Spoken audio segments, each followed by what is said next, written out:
Hey, tonight we're going to journey back to the green woods of medieval England, where outlaw legends were born and forest laws were broken. We'll discover what it was really like to be Robin Hood, far from the Hollywood tales you might know. If you're enjoying these stories, I'd really appreciate a like or subscribe. I'm curious where you're listening from, so drop a comment with your location and what time it is there. Now, find a cozy spot, take a slow, deep breath, and let your body sink into comfort as we journey back in time together.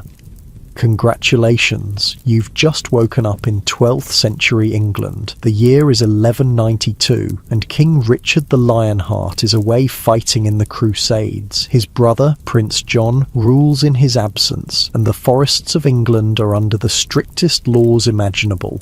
The morning air bites at your skin as you open your eyes. You're lying on a bed of dried leaves and pine needles that poke through your thin woolen tunic. The ground beneath you is hard and uneven, and there's a chill that seems to seep into your bones despite the approaching summer. This is your bed now, the forest floor of Sherwood. You flex your fingers, feeling the rough calluses that have formed over months of living wild. The skin on your palms is cracked from constant exposure to the elements. Good news, they've toughened up nicely. Bad news, they sting when you grip your longbow. And in this life, you need to grip that bow every single day. Nearby, Little John stirs on his own makeshift bed, his massive frame barely covered by the threadbare blanket he bartered from a travelling merchant 3 moons ago. His breath makes small clouds in the morning air. The others are still sleeping, Will Scarlet curled up tight against the cold, Much the miller's son, with his arm thrown over his face to block the emerging dawn light slanting through the ancient oaks. This is your band now, not the merry men of stories, but desperate men with prices on their heads, men who faced a choice between death at the end of a hangman's rope or life as outlaws beyond the protection of the king's law. The smell of damp earth fills your nostrils as you sit up slowly, muscles aching from another night on the ground. Sleeping rough isn't romantic or adventurous. It's painful and exhausting. Your back never quite gets used to it, though it does get better with time. The first weeks were the worst, when every morning brought new pains and stiffness that made you question your choice to flee into the greenwood. You run your fingers through your hair, now long and tangled. There are no baths in the forest, just quick washes in cold streams when you dare to expose yourself to the chill. Your beard has grown thick, good for warmth, but itchy and lice-filled if you're not careful to keep it clean. Personal grooming becomes less important when you're focused on simply surviving. Little John groans as he sits up, his joints cracking loudly in the quiet of the dawn. Another day in paradise, he mutters, his voice gravelly from sleep and the constant dampness that seems to cling to everything in the forest. At least we're not hanging from the sheriff's gallows, you reply. The same response you give almost every morning. It's become a ritual between you, his complaint and your reminder that despite everything, you're still alive. Yet, he adds with a wry smile that doesn't reach his eyes. The smell of wood smoke reaches you before the sight of the small, carefully tended fire at the edge of your camp. Much is already awake after all, tending to the morning meal. The fire is small and the smoke minimal, a skill you've all had to master. A large fire would bring the sheriff's men down upon you faster than you could knock an arrow. Even this small one is a risk, but the morning is cold enough to justify it. You stretch, feeling every muscle protest after another night on the hard ground. Your stomach growls loudly, reminding you that dinner last night was meagre, a thin stew of wild onions and the last of a rabbit caught 2 days ago. Food is a constant worry. The forest provides, yes, but not consistently and not abundantly, especially when you're trying to avoid the foresters who patrol the King's Woods. The King's Woods. That's what got you here in the first place. The forest laws. You never think about how important a deer is until killing one makes you an outlaw, you murmur to yourself. Before you became Robin Hood, you were simply Robert, a yeoman with a small plot of land at the edge of the village. You weren't wealthy, but you weren't destitute either. You worked hard, paid your taxes, and kept your head down. Then came the harsh winter 3 years ago, when the crops failed and your family was starving. The forest, with its deer and boar, seemed like the answer to your prayers. But the forest belonged to the king. Every deer, every boar, every stick of timber was his by law, and the punishment for poaching was severe: blinding, mutilation, or death, depending on the mood of the sheriff and the local lord. You were caught with a freshly killed deer, its blood still warm on your hands. The choice was simple: stay and face the punishment, or run and become an outlaw. Wolf's head, they called it. Caput lupinum, a man who could be hunted like a wolf, killed without consequence. A man with no legal rights, no protection under the law. You chose to run. The weight of your decision still sits heavy in your chest, especially in these quiet morning moments. You left behind a life, meagre though it was. You left behind the safety of known boundaries and laws, but most painfully, you left behind people, a wife whose face grows hazier in your memory with each passing month, a son who might not recognize you now. Will Scarlet stirs, mumbling something unintelligible before sitting up abruptly, his hand automatically reaching for the knife at his belt. Old habits die hard. Will was a soldier before he was an outlaw, and he wakes ready for battle every morning. "Just us, Will," you say softly. "No sheriff's men yet today." Will nods, his shoulders relaxing slightly. The permanent furrow between his brows eases just a fraction. He doesn't speak much in the mornings. None of you do, really. Mornings are for remembering what you've lost and steeling yourself for another day of survival. Much approaches with wooden bowls, crude things you've carved yourselves during the long winter evenings. "Breakfast," he announces without enthusiasm. "Such as it is." The bowl contains a thin gruel made from the few oats you managed to steal from a passing merchant's cart 2 days ago. It's bland and barely warm, but it's something to fill the hollow in your stomach. "We need to hunt today," Little John says between mouthfuls. "Proper hunt, not just setting snares and hoping." You nod in agreement. Hunger has become your constant companion, gnawing at your insides with dull teeth. The forest is bountiful in summer, less so in spring, and winter is a constant battle against starvation. You've learned which roots can be eaten, which berries won't poison you, how to set snares for rabbits and squirrels. But sometimes only a deer will do, for its meat, its hide, its sinew for bowstrings. And every time you take a deer, you're reinforcing your status as an outlaw. It's a bitter irony. The very act that made you criminals is the act you must continue to perform to survive. North Ridge, you suggest. Saw tracks there yesterday. The others nod. There's no need for lengthy discussion. You've been living together in the forest long enough to communicate with minimal words. Survival breeds efficiency. After the meagre breakfast, you prepare for the day. Your longbow, the most precious possession you own, needs checking for any signs of warping from the damp. The string needs to be dry and taut. Your arrows, carefully stored in a leather quiver to protect them from moisture, need to be counted and inspected.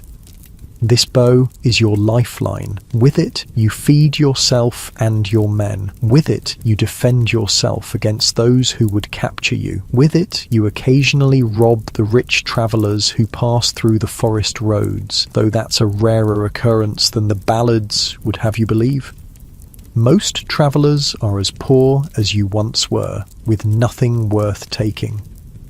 The longbow itself is a work of art and craftsmanship. You made it yourself, as all English yeomen learn to do. It's carved from a single piece of yew, the outer sapwood forming the back of the bow, the inner heartwood forming the belly. It stands as tall as you do, and drawing it requires strength built up over a lifetime of practice. Every English boy learns the longbow from the time he can stand. By law, actually, the king wants archers for his wars. The irony isn't lost on you that the very skill the king's law required you to master is now the skill that keeps you alive as you break the king's laws. As you check your bowstring, unwaxed hemp, carefully twisted and maintained, you can't help but remember the archery butts in your village where you practiced every Sunday after church. The camaraderie, the competition, the ale afterward. Another life. Ready? Little John asks, interrupting your memories. He carries a quarterstaff, a solid length of oak nearly 7 feet long. He's deadly with it, able to knock a man unconscious with a single swing. You've seen him do it. You nod, slinging your quiver over your shoulder and gripping your bow. The others are ready too, each with their preferred weapons. Will with his soldier's sword and knife, Much with his sling and pouch of carefully selected stones.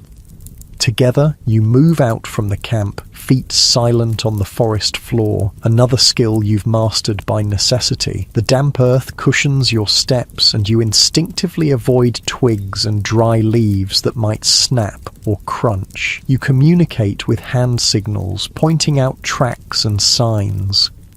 The forest is waking around you. Birds call from the branches above. Squirrels chitter as they race along the limbs, and occasionally you hear the rustle of something larger moving through the underbrush. Every sound makes you tense, ears straining to distinguish between natural forest noises and the approach of danger. The danger is real and constant. The Sheriff of Nottingham, not a fictional villain but a royal official tasked with upholding the king's law, has a standing bounty on your heads. His foresters patrol the woods regularly, and they know the forest almost as well as you do now. Almost, but not quite. Because when your survival depends on knowing every hollow tree that can provide shelter, every stream that offers clean water, every patch of ground that won't turn to mud in the rain, you learn the forest in a way no casual visitor can. You follow deer tracks to a small clearing where the morning sun breaks through the canopy. There, grazing peacefully, is a young buck. Not the largest you've seen, but enough meat to feed you all for several days if properly preserved. Your movements become even more deliberate as you silently nock an arrow. The bow creaks slightly as you draw, a sound that seems thunderous in the quiet clearing, but doesn't alert the deer. Your muscles strain against the pull. A hunting bow requires at least 100 pounds of draw weight, and holding it steady takes considerable strength. You aim for the spot just behind the deer's front leg, where the arrow will pierce the heart for a clean, quick kill. There's no sport in this, only necessity. You respect the animal that will die to feed you, and you want its passing to be swift. The arrow flies with a whisper of displaced air. The deer drops almost instantly, legs buckling as the arrow finds its mark. A clean kill. But there's no time for celebration. The death of the deer makes you criminals all over again. Now comes the dangerous part, butchering and transporting the meat back to camp without being seen by the foresters. You work quickly, all of you knowing your roles without discussion. Will and Much stand guard while you and Little John dress the deer, removing the internal organs first to prevent the meat from spoiling. The metallic smell of blood fills your nostrils, and your hands quickly become slick with it. This is the reality of survival. Blood and dirt and sweat. Not the clean, heroic image from the ballads that will someday be sung about you, but the messy business of staying alive one more day. Riders, Will hisses suddenly from his lookout position. Everyone freezes. The sound reaches you a moment later. Hoofbeats on the forest path not far away. Multiple horses moving at a walking pace, not galloping, which means they haven't spotted you yet, but close enough to be dangerous. Foresters? Little John whispers. You shake your head.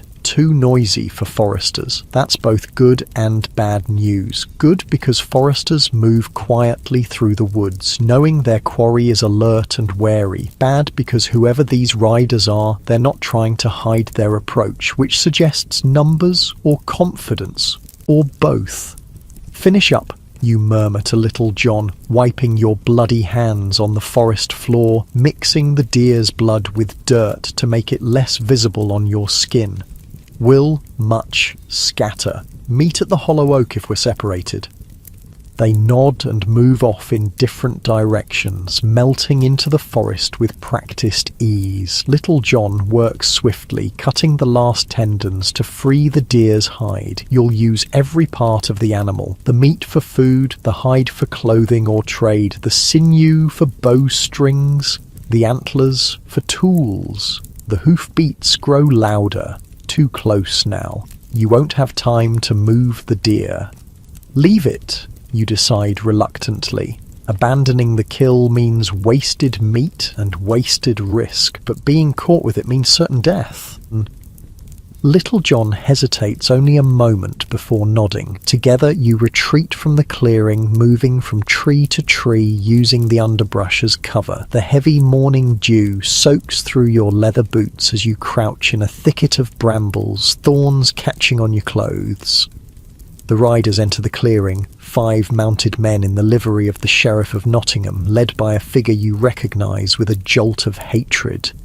Guy of Gisborne, the Sheriff's master-at-arms, a cruel man who enjoys the hunt for outlaws a little too much. They spot the deer immediately, impossible to miss with the ground disturbed and blood pooling beneath the carcass. "Fresh kill," Gisborne announces, dismounting to examine it. The blood's still warm. "Hood?" one of the men-at-arms asks. "Who else would dare?" Gisborne replies, looking around the clearing with narrowed eyes. "They can't be far. Spread out and search." Your heart pounds in your chest as the men dismount and begin to move into the forest. One is heading directly toward your hiding place. Your hand tightens on your bow, but you know that shooting now would bring all of them down on you. The man-at-arms moves closer, his eyes scanning the underbrush. He's less than 10 feet away now, close enough that you can see the dirt under his fingernails and the small scar that runs along his jaw. His hand rests on the hilt of his sword. He stops, looking directly at your hiding place. For a heart-stopping moment, you think he's seen you, your muscles tense, ready to spring if he raises the alarm. Then a call from Gisborne pulls his attention away. "Nothing here, sir," he shouts back, giving your thicket one last glance before returning to the clearing. You release the breath you didn't realize you were holding. Beside you, Little John does the same, the air escaping his lungs in a silent stream. The men confer briefly before mounting their horses again. To your surprise and relief, they don't take the deer, perhaps fearing it's been deliberately left as bait for a trap. As their hoofbeats fade into the distance, you remain motionless, counting slowly to 100 before daring to move. "That was too close," Little John mutters as you finally emerge from hiding. "Too close," you agree, returning to the deer. "But we still have our dinner." This time you work even more quickly, quartering the deer and wrapping the portions in the hide for transport. The weight is substantial. A good-sized deer can provide 50 pounds of meat or more, but divided between you, it's manageable. With your precious cargo, you take a circuitous route back to camp, doubling back several times to ensure you're not being followed. The extra weight makes the journey harder, sweat soaking through your tunic despite the cool morning air. By the time you reach camp, the sun is high in the sky. Will and Much are already there, having made it back safely. The relief on their faces when they see you return with the meat is palpable. "Started to think Gisborne had you," Will admits, helping to unload the deer portions. "Nearly," you reply. "But not today." Not today. It's another phrase that's become ritual among your band. Not today will we be caught. Not today will we hang. Not today will we die. One day at a time is how you survive as outlaws. The rest of the day is spent preserving the meat, some cut into strips to be smoked over a small, nearly smokeless fire of green wood, some rubbed with the precious little salt you have, some to be eaten fresh tonight. Nothing is wasted. You can't afford waste. As evening falls, and you sit around the small fire, bellies full for the first time in days, there's a rare moment of contentment. Will brings out a small wooden flute and plays a soft, melancholy tune, one of the few luxuries you allow yourselves. Music carries in the forest, but tonight you deem it worth the small risk. The flickering firelight catches on tired faces that, for once, aren't pinched with hunger. These men are your family now, bound not by blood but by circumstance and survival. They would die for you, as you would for them. It's a bond forged in constant danger and mutual dependence. Tell us about life before, Much asks suddenly. He's the youngest of your band, barely 20 summers old. Before the forest. You hesitate. Memories of your former life are both precious and painful. But tonight, with full bellies and the relative safety of your well-hidden camp, seems as good a time as any for stories. Before you begin, your voice low. I had a cottage at the edge of Loxley village. Nothing grand. 2 rooms with a thatched roof that leaked when the rain came from the west. But it was mine. Or at least, I thought it was mine. The others listen silently. They've heard parts of your story before, but never all at once. Each of them has their own tale of how they came to be outlaws, each with its own injustices and sorrows. I had a wife, Marion. The name still catches in your throat. She wove cloth finer than any in the village, and a son, barely walking when I had to flee. The fire crackles in the silence that follows. Somewhere in the distance, an owl calls, 3 haunting notes that echo through the darkening forest. Do you think you'll ever see them again? Much asks, his young face earnest in the firelight. You stare into the flames, watching them dance and flicker. I don't know, you answer honestly. Sometimes I send messages through the friars who pass through the forest. Sometimes I hear rumours from travellers. Marion still lives in Loxley, they say. My son grows strong. What you don't say is that your son likely doesn't remember you, that Marion may have given up hope of your return, that the life you once had slips further away with each passing day in the greenwood. One day, Little John says firmly, when King Richard returns from the Crusades, they say he's a just king. He'll set things right. You nod, though you're not as confident as Little John pretends to be. Kings come and go, but the forest laws remain. Still, hope is as necessary for survival as food and shelter, so you let him have this one. One day, you agree, watching the sparks from the fire rise into the darkening sky, disappearing among the emerging stars. But for now, we have this night, this meal, this company. And as your eyelids grow heavy with the satisfaction of a full stomach and the warmth of the fire, you think that perhaps, just perhaps, it's enough for now. Tomorrow will bring its own challenges, more hunting, more hiding, more fighting to survive. But that's tomorrow.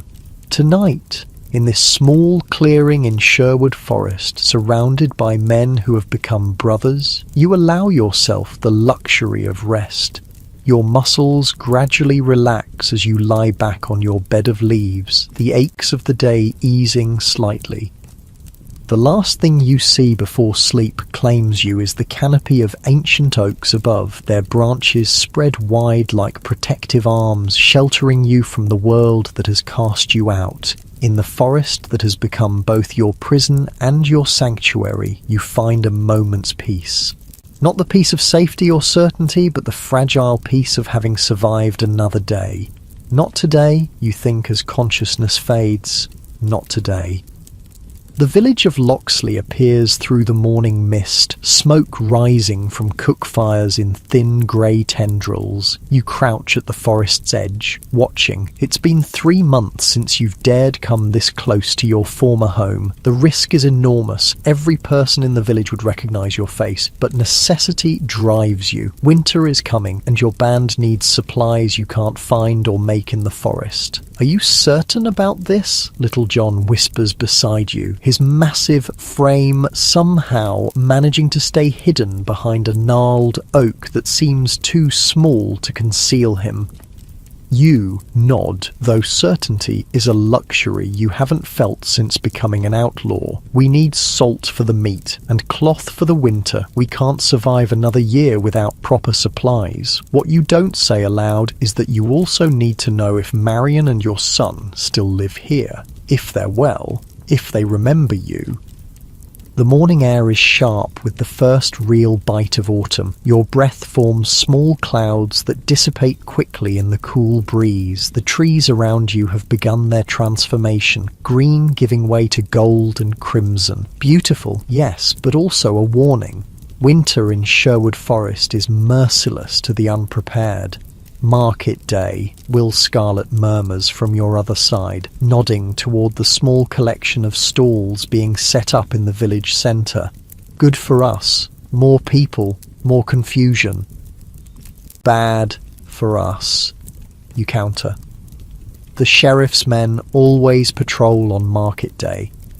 As if summoned by your words, 2 mounted men-at-arms in the sheriff's livery appear at the far end of the village, the rising sun glinting off their mail coifs. They ride slowly through the gathering crowd, eyes scanning faces, hands resting on sword hilts. Perfect, Will grins, his scar twisting his smile into something feral. Now we know where they are. You shake your head at his eagerness. Will has never lost his soldier's desire for confrontation, even when avoidance is the wiser path. We're not here to fight. We get what we need and leave without being seen. Your plan is simple enough. Much, being the least recognisable of your band, will enter the village openly to trade the small trinkets you've carved over the long summer evenings, wooden combs, spoons, bowls, for the supplies you need. The rest of you will wait at the forest's edge, ready to provide support if trouble arises. Much adjusts the rough sack containing your trade goods, his young face solemn with responsibility. What if someone recognises me? Keep your hood up and your head down, you tell him. Speak as little as possible. Remember, you're a traveller passing through, not a local. He nods, straightening his shoulders. And if I see Marion, the question catches you off guard, though it shouldn't. Much knows what this village means to you. Don't approach her, you say after a moment's hesitation. Don't risk drawing attention to her. Just tell me if she's well. Much nods again and steps out from the cover of the trees, transforming his posture into the slight stoop of an older man. Even from a distance you can see how he subtly changes his gait, hiding his youth and strength behind a facade of weariness. He's learned well in his time with you. You watch with held breath as he mingles with the arriving villagers, just another traveller come to trade on market day. The morning sun strengthens, burning away the mist and illuminating the scene more clearly. The village looks smaller than you remember, the cottages more weathered, the people thinner. 3 years of heavy taxation under Prince John's regency have taken their toll. Your gaze is drawn to your old cottage at the edge of the village. The thatch has been repaired since you last saw it, and smoke rises steadily from the chimney. Someone still lives there at least. Your heart pounds faster at the thought that Marion might step through that door at any moment. Movement, Little John whispers, pulling your attention back to the market. Sheriff's men. The two mounted guards have noticed much and are watching him with the bored interest of men who suspect nothing but are paid to be suspicious anyway. Much keeps his head down, haggling with a woman selling salt and dried herbs. His performance is convincing enough that the guards soon lose interest and continue their patrol. You release a breath you didn't realize you were holding. Each moment much remains in the village is dangerous, but you force yourself to be patient. Rushing would only draw attention. The minutes crawl by as Much moves from stall to stall, his sack gradually emptying of wooden crafts and filling with more valuable supplies. He's nearly finished when a commotion erupts at the far end of the market. A thin man in ragged clothing, a peasant by his dress, is being dragged toward the village centre by one of the sheriff's men. The other guard follows, leading a skinny cow on a rope. "Thief!" the guard shouts, throwing the peasant to the ground in front of the gathered villagers. "This man failed to pay his taxes and tried to hide his livestock from the sheriff's collectors." The peasant struggles to his knees, blood streaming from his nose where he struck the ground. "Please," he begs, voice carrying clearly in the sudden silence of the market. "It's my only cow. My children will starve without her milk." The mounted guard dismounts, drawing his sword with deliberate slowness. "The penalty for tax evasion is the loss of the property in question and 10 lashes, he announces, looking around the gathered crowd with cold eyes. "Let this serve as a reminder of what happens to those who defy the sheriff's authority." Your hand tightens on your bow, an arrow already half drawn from your quiver before you realize what you're doing. Little John's hand closes around your wrist, stopping you. "Don't," he whispers urgently. "You can't save him without exposing yourself, without risking all of us. You know he's right." But the knowledge burns like acid in your gut. This is why you became an outlaw, because the law itself had become a tool of oppression rather than justice. Because men like the sheriff use their authority to crush rather than protect. The guard hands his sword to his companion and uncoils a whip from his saddle. The peasant is forced to his knees, his shirt torn away to expose his back. The crowd watches in silent horror, no one daring to intervene. And then, through the crowd, you see her, Marion.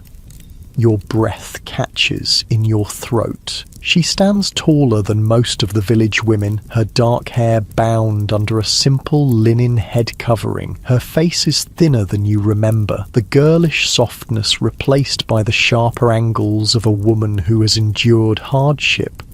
But her eyes, those haven't changed. They burn with the same quiet defiance you remember, the same refusal to accept injustice as inevitable. Beside her stands a boy of perhaps 5 summers, his hand clutched in hers. Your son. He has your colouring, but Marion's eyes, wide now with fear, as he watches the scene unfolding before him. The guard raises his whip, and something in you breaks. You can't stand by and watch this happen. Not in front of your son, not when you have the power to stop it. Before little John can stop you again, you knock an arrow, draw, and release in one fluid motion. The arrow whistles through the air and strikes with perfect precision, pinning the guard's whip to the wooden post of a market stall. For a moment, everything freezes. The guard stares at his empty hand, then at the whip pinned a dozen yards away. The crowd gasps collectively, heads turning to find the source of the arrow. "Run," you command little John and Will, already moving deeper into the forest. Get Much and meet at the hollow oak. They hesitate only a moment before obeying, splitting off in different directions to create confusion for any pursuers. You circle around through the trees, using your intimate knowledge of the forest to move quickly while leaving minimal signs of your passage. The sounds of shouting fade behind you as you run, your feet finding purchase on the uneven forest floor without conscious thought. Your breath comes hard and fast, blood pounding in your ears. Not from the exertion, you've grown accustomed to moving swiftly through the greenwood, but from what you've just done. You've revealed yourself. After months of careful hiding, of ghosting through the forest unseen, you've announced your presence with an arrow that could only have come from Robin Hood. The sheriff will double his patrols now.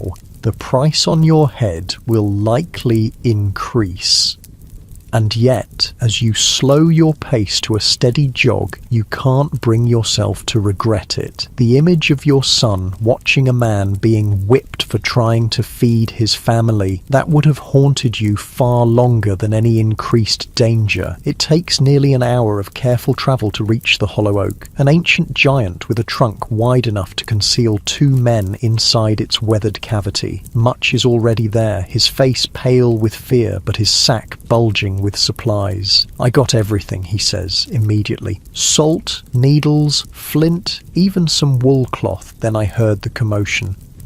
The sheriff's men, you ask, scanning the forest behind him for signs of pursuit. Much shakes his head. No sign of them following me. I think they're more interested in finding the archer. He gives you a pointed look. That was you, wasn't it? You nod, not bothering to deny it. Couldn't help myself. You never can, comes Will's voice as he materializes from the underbrush, moving as silently as a forest spirit. Little John follows a moment later, his size making stealth more difficult but still managing to approach unheard until he chooses to speak. We'll need to move camp, he says, without preamble. They'll be combing the forest by nightfall. Agreed, you say. The caves near the North Stream. Harder to find. Good escape routes. The decision made, you set off immediately, taking a circuitous route to avoid leaving an obvious trail. The day warms as the sun climbs higher, but the forest remains cool beneath the canopy of ancient oaks and beeches. Your feet move automatically, finding the quietest path through the underbrush, while your mind turns over the morning's events. You saw Marion, you saw your son. The knowledge sits like a stone in your chest, both precious and painful. They're alive. They appear healthy, if leaner than you'd like, but they're strangers to you now, living a life separate from yours. Your son is growing up without knowing his father, perhaps even believing you dead, or worse, having forgotten you entirely. She was there, wasn't she? Much asks quietly as you walk side by side. I saw her just before everything happened. She looked well. She did, you agree, grateful for his understanding.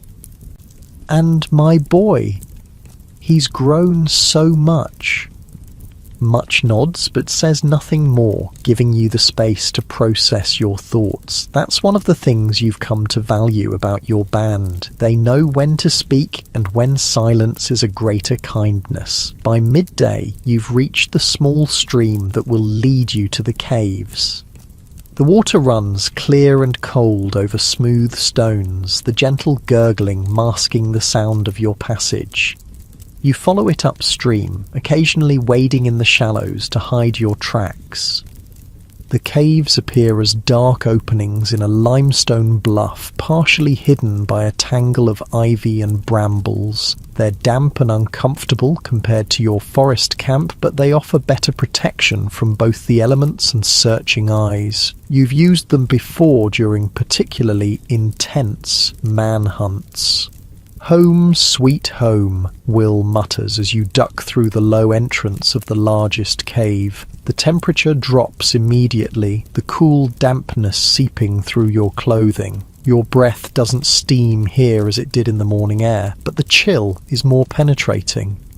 Just for a few days, you remind him, until the search dies down. The cave extends about 20 feet into the hillside before narrowing into passages too small for a man to navigate comfortably. The floor is relatively flat, covered with small stones and sand deposited by ancient flooding. It's not comfortable, but it's defensible and hidden. You set about making the space habitable, while Little John and Will return to your abandoned camp to retrieve what supplies they can before the sheriff's men discover it. Much unpacks his trading sack, displaying his acquisitions with justifiable pride. The salt cost the most, he explains, showing you a small leather pouch of the precious preservative. But I got a fair amount, enough to cure what meat we have stored.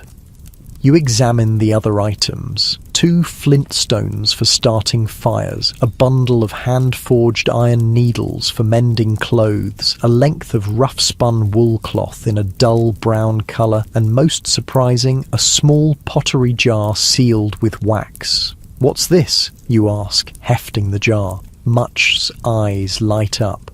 "Honey, traded my best carved bowl for it. Thought it might help if any of us fall ill this winter."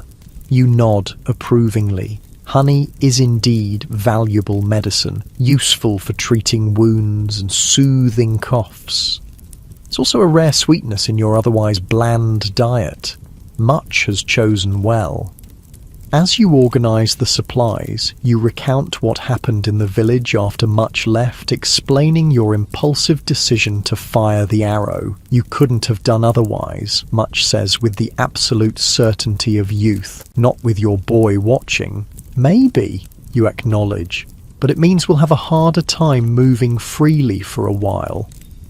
The afternoon passes slowly in the confines of the cave. You occupy yourself by checking and rechecking your bow and arrows, making sure the damp air won't affect the seasoned yew or cause the bowstring to stretch. Your fingers move automatically through the familiar motions, checking for cracks in the wood, testing the tautness of the string, examining each arrow for straightness. By the time Little John and Will return, shadows are lengthening outside the cave. They've managed to salvage most of your essential gear: bedrolls, cooking pot, the precious store of dried meat and foraged nuts that will help you through the winter. The relief you feel is palpable. Starting over with nothing as winter approaches would have been devastating. "Any sign of pursuit?" you ask as they unload their burdens. Will shakes his head. "Nothing close to our camp yet, but there are definitely more men in the forest. Heard them crashing about near the East Ridge." "Amateurs," Little John snorts, making enough noise to warn every outlaw within a mile. Despite his dismissive tone, you know better than to underestimate the sheriff's forces. What they lack in woodcraft, they make up for in numbers and determination. And Guy of Gisborne, the sheriff's master-at-arms, is neither noisy nor incompetent. If he's leading the search, you'll need to be especially cautious. As night falls, you build a small fire near the cave entrance where the smoke can escape without betraying your location. The flames cast dancing shadows on the limestone walls, creating an almost otherworldly atmosphere. You keep the fire small, just enough to take the edge off the cave's dampness, and cook a simple meal. Dinner is a stew of dried venison reconstituted in water with wild onions and the last of the summer's herbs. It's not particularly flavourful, but it's hot and filling. You eat in relative silence, each man lost in his own thoughts as the day's events settle in your minds. After the meal, as you sit watching the fire burn down to embers, Little John breaks the silence. "What was it like?" he asks. Seeing them again, you poke at the fire with a stick, buying time to organise your thoughts. The others watch you patiently, understanding the weight of the question. "Strange," you finally answer, "like looking at a life that belongs to someone else now. They've changed. I've changed." "Do you think she saw you?" Will asks. You shake your head. "I don't think so, but she'll know it was me. The arrow. Only a few men can make that shot."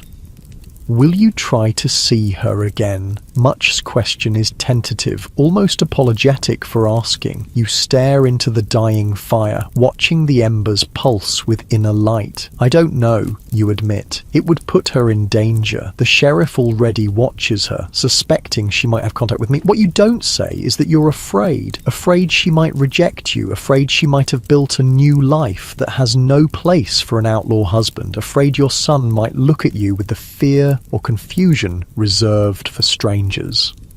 The conversation drifts to more practical matters after that. How long you should stay in the caves, where to hunt once you return to the forest proper, how to prepare for the coming winter. The normalcy of the discussion is comforting after the emotional turmoil of the day. As the fire dies completely and darkness enfolds the cave, you arrange your bedroll on the least uncomfortable patch of ground you can find. The stone beneath you radiates cold despite the layer of pine boughs you've placed underneath for insulation. Your muscles ache from the day's exertions and tensions, and sleep seems far away despite your physical exhaustion. In the darkness, you find your thoughts returning to the village, to Marion, to your son. You wonder what stories she tells him about his father. Does she speak of you as a hero, a villain, or simply a man who had to leave? Does she hold out hope for your return, or has she accepted your absence as permanent? These thoughts chase each other through your mind until they're interrupted by a sound at the cave entrance, a soft scuffing that could be the wind moving branches or could be something more concerning. You sit up silently, hand already reaching for your bow. The others are awake too. You can tell by the change in their breathing, by the subtle shift of weight as they reach for their weapons. Months in the forest have attuned you all to the slightest disturbances. A figure appears in the cave entrance, silhouetted against the marginally lighter darkness of the night outside. Your arrow is nocked and halfway drawn before a familiar voice stops you. "It's me," comes the whispered call of Alan Adale, the latest addition to your band. A wandering minstrel by trade, he occasionally serves as your eyes and ears in places where the rest of you dare not go. "I bring news." You lower your bow as Alan enters the cave, his lute slung across his back, as always. He moves to the remnants of the fire, kneeling to warm his hands over the fading heat. "The sheriff has doubled the bounty on your head," he announces without preamble. 500 gold pieces now for Robin Hood, 200 each for his known companions. A low whistle escapes Will's lips. "We've become expensive. There's more," Alan continues. "The incident at the market today has the sheriff in a rage. He's ordered the peasant who couldn't pay his taxes to be publicly hanged tomorrow as an example. Your stomach twists with guilt. Your intervention, meant to prevent a whipping, has instead condemned a man to death. The weight of responsibility settles heavily on your shoulders." "Where?" you ask, already knowing you can't allow this to happen. "Nottingham. The main square.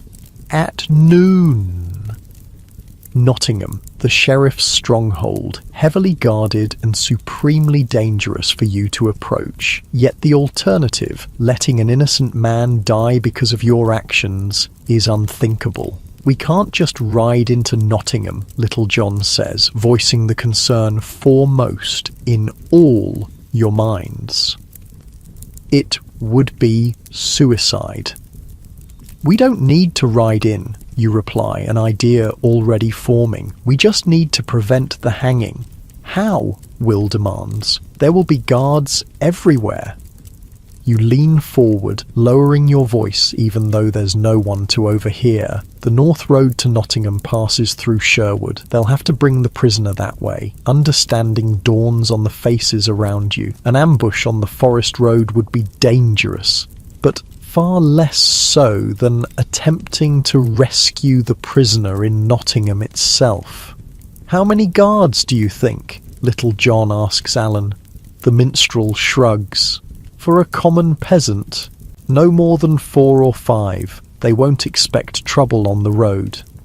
They should, Will grins, his scar gleaming faintly in the dim light, especially in Sherwood. The plan comes together quickly. You know the perfect spot, a narrow section of the road where the forest crowds close on both sides, providing cover for an ambush. The timing will be crucial. Too early, and the guards might have time to send for reinforcements. Too late, and the prisoner will reach Nottingham, where rescue becomes nearly impossible. As the details are settled, a strange feeling spreads through your chest. For the first time since becoming an outlaw, you're not simply reacting to events, not just struggling to survive. You're choosing to act, to intervene, to right a wrong, even at great personal risk. This, you realise, is the moment something changes. The moment Robin the outlaw begins to become Robin Hood of legend.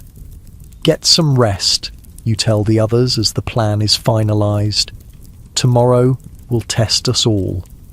As you lie back on your bedroll, sleep still eludes you, but for a different reason now. Your mind races with preparations, contingencies, imagined scenarios. The risks are enormous, but so too is the necessity. A man's life hangs in the balance because of your actions. You cannot, will not, abandon him to his fate. In the darkness of the cave, with the soft breathing of your companions surrounding you, you make a silent vow. If you survive tomorrow's rescue, you'll do more than simply exist in the forest, hiding from the sheriff's men and taking only what you need to survive. You'll become a true thorn in the sheriff's side. You'll use your skills, your knowledge of the forest, and the loyalty of your band to actively oppose the injustice that drives men to desperation. You'll become the outlaw that ordinary people can turn to when the law itself becomes their oppressor. With that resolution warming you more effectively than any fire, you finally drift into an uneasy sleep, your dreams filled with arrows flying true to their marks and the faces of those you left behind in Loxley village. Outside the cave, an owl calls into the night, 3 haunting notes that echo through the forest like a promise, or perhaps a warning. The ancient trees of Sherwood stand silent, witness to the birth of a legend they will shelter for years to come. Dawn breaks with reluctant fingers of pale light barely penetrating the forest canopy. You've been awake for hours, positioned high in an ancient oak that overlooks the North Road to Nottingham. The rough bark presses into your back as you balance on a thick branch. Bow at the ready. Your muscles ache from holding still for so long, but you dare not shift position. The slightest movement might catch the eye of the approaching guards. Below and around you, hidden in the undergrowth and behind massive tree trunks, your men wait. Little John with his quarterstaff, Will Scarlet with his soldier's sword, Much with his sling, and Alan with a bow nearly as fine as your own. Not a large force to oppose the sheriff's men, but what you lack in numbers you make up for in determination and the advantage of surprise. The morning air is heavy with mist that clings to the forest floor, swirling around tree trunks like ghostly fingers. The moisture seeps into your clothes, making them feel clammy against your skin. Your breath forms small clouds that dissipate quickly in the cool air. Autumn is deepening its hold on Sherwood, the leaves now more gold and crimson than green, the forest floor carpeted with those that have already fallen. A jay calls sharply from a nearby tree, startling you despite your tense vigilance. Birds make poor sentinels. They alarm at any disturbance, from a prowling fox to a gentle breeze. Still, you find yourself counting the seconds after its cry, wondering if it signalled the approach of men. And then you hear it. The distant clop of hooves on the packed earth of the road, the jingle of bridles, the creak of leather.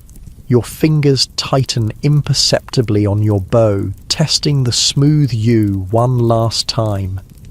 They appear through the mist like apparitions, 4 mounted guards in the sheriff's livery, and between them a single figure on foot. The prisoner is bound with his hands before him, connected by a rope to the saddle of the lead guard. Even from your perch, you can see he stumbles with exhaustion, struggling to keep pace with the horses. The guards look bored rather than alert, confident in their authority and the unlikelihood of trouble on the King's Road. They talk among themselves, voices carrying clearly in the still morning air. "Waste of a day escorting this wretch to Nottingham," complains one, a burly man with a patchy beard. "He's just a peasant who couldn't pay his taxes." "Sheriff's orders," replies another with a shrug. "Make an example of him," he says. "Still, hanging seems excessive for hiding a cow," says a third, younger than the others, his face smooth beneath his helmet. The burly guard snorts. "Getting soft, Thomas? It's not about the cow. It's about defying the sheriff. Can't have the peasants thinking they can hide their livestock when the tax collectors come." Your jaw tightens at the casual cruelty of their conversation. This is what the law has become, not protection for the people, but a weapon to keep them compliant, to squeeze from them what little they have. The party approaches the narrowest point of the road, where the ancient oaks press closest to the path, their massive roots occasionally breaking through the surface of the packed earth. This is where you've chosen to strike. The spot offers the most cover for your men and the least room for the guards to maneuver their horses. You wait until the lead rider passes directly beneath your position. Then, with a deep breath to steady your aim, you loose your first arrow. It flies true, striking the ground directly in front of the lead horse. The animal rears in fright, nearly unseating its rider. Before the guards can recover from the surprise, you stand on your branch, fully visible now. "Hold!" you call out, voice ringing with authority that you've cultivated over months of leading your small band. "Release your prisoner, and you may continue unharmed." The guards reach for their swords, eyes scanning the trees. The burly one, clearly the leader, spots you and points. "Archer in the tree, get him!" Before he can finish the command, your men emerge from their hiding places, surrounding the small party. Little John steps onto the road, his quarterstaff held ready, blocking the path ahead. Will and Much appear on the opposite side, weapons drawn. Alan remains hidden, his bow trained on the guards from cover. "You're outnumbered," you inform them, knocking another arrow, "and outmatched. I won't ask again. Release the prisoner." The lead guard assesses the situation, eyes narrowing as he counts your visible men. His hand remains on his sword hilt, but he doesn't draw. "You're the one they call Hood," he says, more statement than question. "I am," you confirm, allowing a slight edge to enter your voice. "And I don't take kindly to men being hanged for trying to feed their families." The younger guard, Thomas, looks nervous now, his eyes darting between you and his companions. The prisoner stands frozen, hope and fear warring on his exhausted face. The lead guard spits on the ground. 4 outlaws against 4 of the sheriff's men. I like those odds. He begins to draw his sword. Your second arrow strikes before the blade clears its scabbard, pinning the guard's sleeve to his saddle. He yells in surprise and rage, trying to free himself as his horse dances nervously beneath him. "Would you like to reconsider?" you ask calmly, a third arrow already nocked and ready.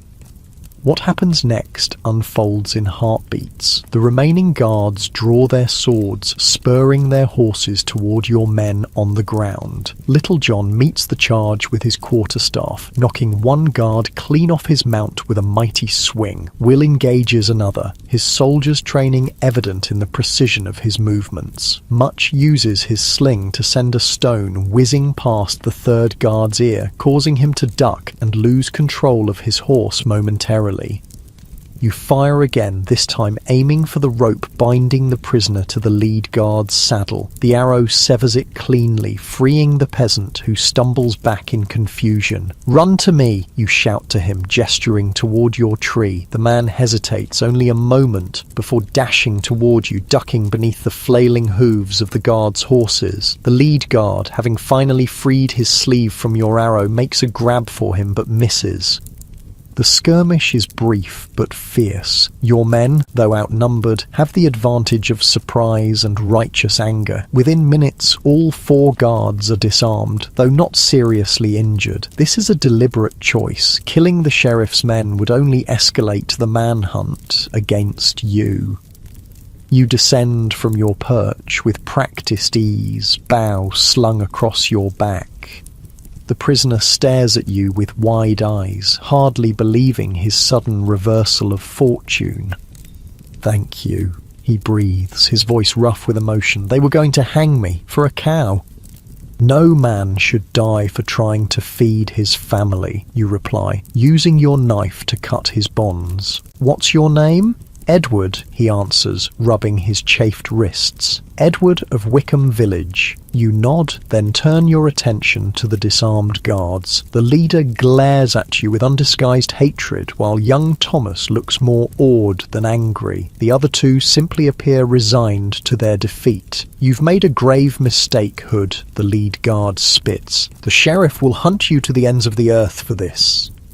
"He was already doing that," you reply with a slight smile. "Now, we need to discuss terms." "We don't negotiate with outlaws," the guard sneers. "Then consider it instructions," you counter, gesturing for Little John to bring the horses. "You 4 will continue to Nottingham, but without your prisoner. You'll tell the sheriff that Robin Hood sends his regards and suggests he focus on catching real criminals rather than starving peasants." The guard laughs harshly. "And why would we deliver this message instead of simply reporting that you ambushed us?"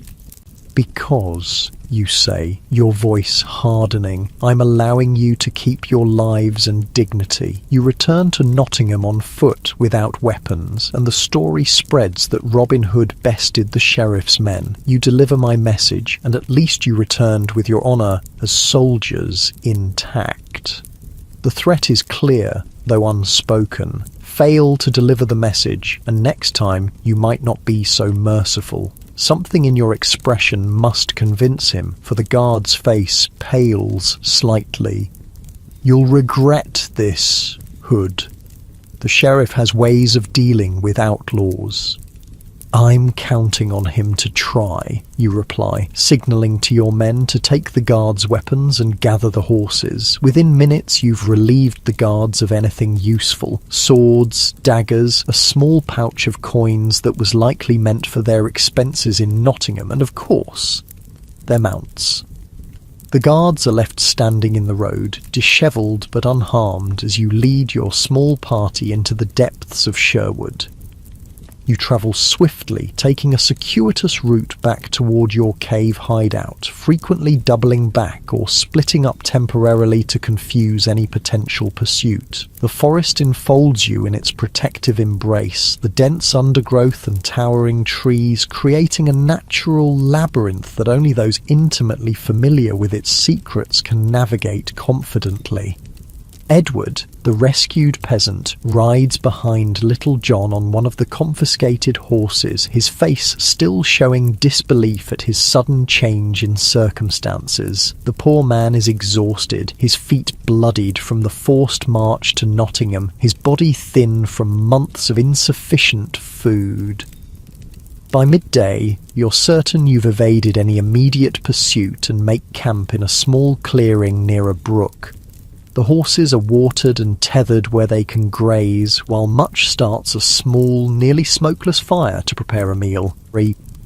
You sit beside Edward, offering him a water skin and watching as he drinks gratefully. "What will you do now?" you ask when he's finished. "You can't return to Wickham. The sheriff's men will be looking for you." Edward stares at his hands, the reality of his situation settling over him like a physical weight. "I don't know," he admits. "My wife, my children, they're still in the village. The pain in his voice is familiar, the same ache you feel when you think of Marion and your son in Locksley. The separation from those you love is perhaps the cruelest aspect of outlawry. We can get a message to them, you offer, perhaps arrange for them to join you somewhere safe. Where? Edward asks bitterly. Where is safe from the sheriff? From the king's law? It's a question without an easy answer. The forest has become your sanctuary, but it's a hard life, especially for women and children. The constant moving, the exposure to the elements, the uncertainty of food, these are heavy burdens even for strong men. For now, you're welcome among us, you tell him, making a decision you've made before and will make again many times in the years to come. We can use another pair of hands and you'll be safe in Sherwood. Edward looks around at your small band, now setting up the camp with practiced efficiency. You'd taken a stranger, just like that? We were all strangers once, you reply. Every man here has a story not so different from yours. The law failed them, so they chose to live beyond it. As if to emphasize your point, Will approaches, offering Edward a bowl of stew, the same rabbit and wild onion mixture you've been living on for days. Eat, he encourages. You'll need your strength. Edward accepts the bowl with murmured thanks, and the smell of the simple food seems to awaken his hunger fully. He eats ravenously, like a man who hasn't seen a proper meal in weeks. Perhaps he hasn't. While Edward eats, you convene a small council with your original band, moving just far enough away to speak privately. We can't keep taking in every man the sheriff condemns, Little John points out, though his expression shows he takes no pleasure in saying it. Our resources are stretched thin as it is, with winter coming. What would you have me do, you ask, genuinely seeking his counsel rather than challenging him. Leave him to hang, Little John sighs, running a hand through his beard. Of course not, but we need a better solution than adding another mouth to feed. We could use the horses, Will suggests. They're valuable. We could trade them in one of the northern villages for supplies. And risk being recognized, Alan counters. The sheriff's men will be watching for those horses. We need a more sustainable approach, you say, thoughts coalescing into something resembling a plan. Today we took from the sheriff's men to help one peasant, but there are others suffering under these unjust laws. What are you suggesting? Much asks, his young face eager. The sheriff grows wealthy on taxes taken from people who can barely feed themselves, you explain. His coffers fill while villagers starve. Perhaps it's time some of that wealth found its way back to those who need it most. A moment of silence follows as your companions absorb the implication of your words. You're talking about robbing the sheriff, Alan states finally. Not just freeing prisoners or hunting in the king's forest, but actively taking the sheriff's gold. I'm talking about returning to the people what was taken from them unjustly, you clarify, though the distinction may seem academic to some. The forest laws, the tax collections, they're crushing ordinary folk who've done nothing wrong except try to survive. Little John studies you thoughtfully. That's a different kind of outlawry altogether. It would make us the sheriff's prime targets. We already are, Will points out with a grim smile. Might as well earn the bounty on our heads. The discussion continues as you eat your own meal, weighing risks against necessity, moral imperative against practical concerns. By the time the simple stew is gone, a new purpose has taken shape among you, not just survival in the greenwood, but active resistance against the injustice that drove you there. The afternoon brings practical tasks. The confiscated weapons need to be cleaned and assessed. The horses require proper care if they're to be useful. Edward needs instruction in the basics of forest survival if he's to join your band. Each man takes up his role without need for direction, the months of living together having established a natural rhythm to your cooperation. You take the opportunity to inventory the small pouch of coins taken from the guards. It's not much, perhaps enough to buy a few days' food for a village family, but it represents something significant, the first fruits of your new resolve to take from those who have too much and give to those who have too little. As you count the coins, Edward approaches hesitantly. "I've been thinking about what you said," he begins, "about getting a message to my family." You look up, pocketing the coins. "We can arrange it. Alan often travels to villages in the guise of a minstrel. He can deliver word to your wife. I want them to join me," Edward says, determination hardening his features. "In the forest, if that's the only option. I won't abandon them to the sheriff's mercy." You understand his resolve all too well. "It won't be easy," you warn. "Winter in Sherwood is harsh, even for those accustomed to it." "Harsher than watching your children slowly starve because the sheriff takes half of everything you grow," Edward counters. "Harsher than wondering each day if this is the day the tax collectors return and find the last pig you've hidden to feed your family." His words strike a chord, reminding you why you chose this path in the first place. The law, meant to protect, had become a weapon against the very people it should serve. The King's Forest, once a common resource where villagers could gather firewood and hunt small game for the pot, had become forbidden territory where a man could lose his hand for taking a rabbit. "We'll get them out," you promise, "but we need to be careful. The sheriff will be watching the villages closely after today's events." Edward nods, relief softening the lines of worry on his face. "Thank you for everything." As he walks away, Little John joins you, watching Edward's retreating figure. "Another family in the greenwood," he muses. "Soon we'll have our own village." "Would that be so bad?" you ask. "A place where people could live freely without fear of unjust laws or greedy officials?" Little John considers this, his massive frame silhouetted against the afternoon sun filtering through the leaves. "A noble dream," he finally says, "but a dream nonetheless. The sheriff has men, weapons, the king's authority. We have boughs and the cover of trees. For now, you agree, but every day brings new injustices, and with them, new allies. The people are tired of being squeezed until they bleed." Little John nods thoughtfully. "So we become their champions, the protectors of the common folk against the sheriff's oppression?" "Someone must," you reply simply.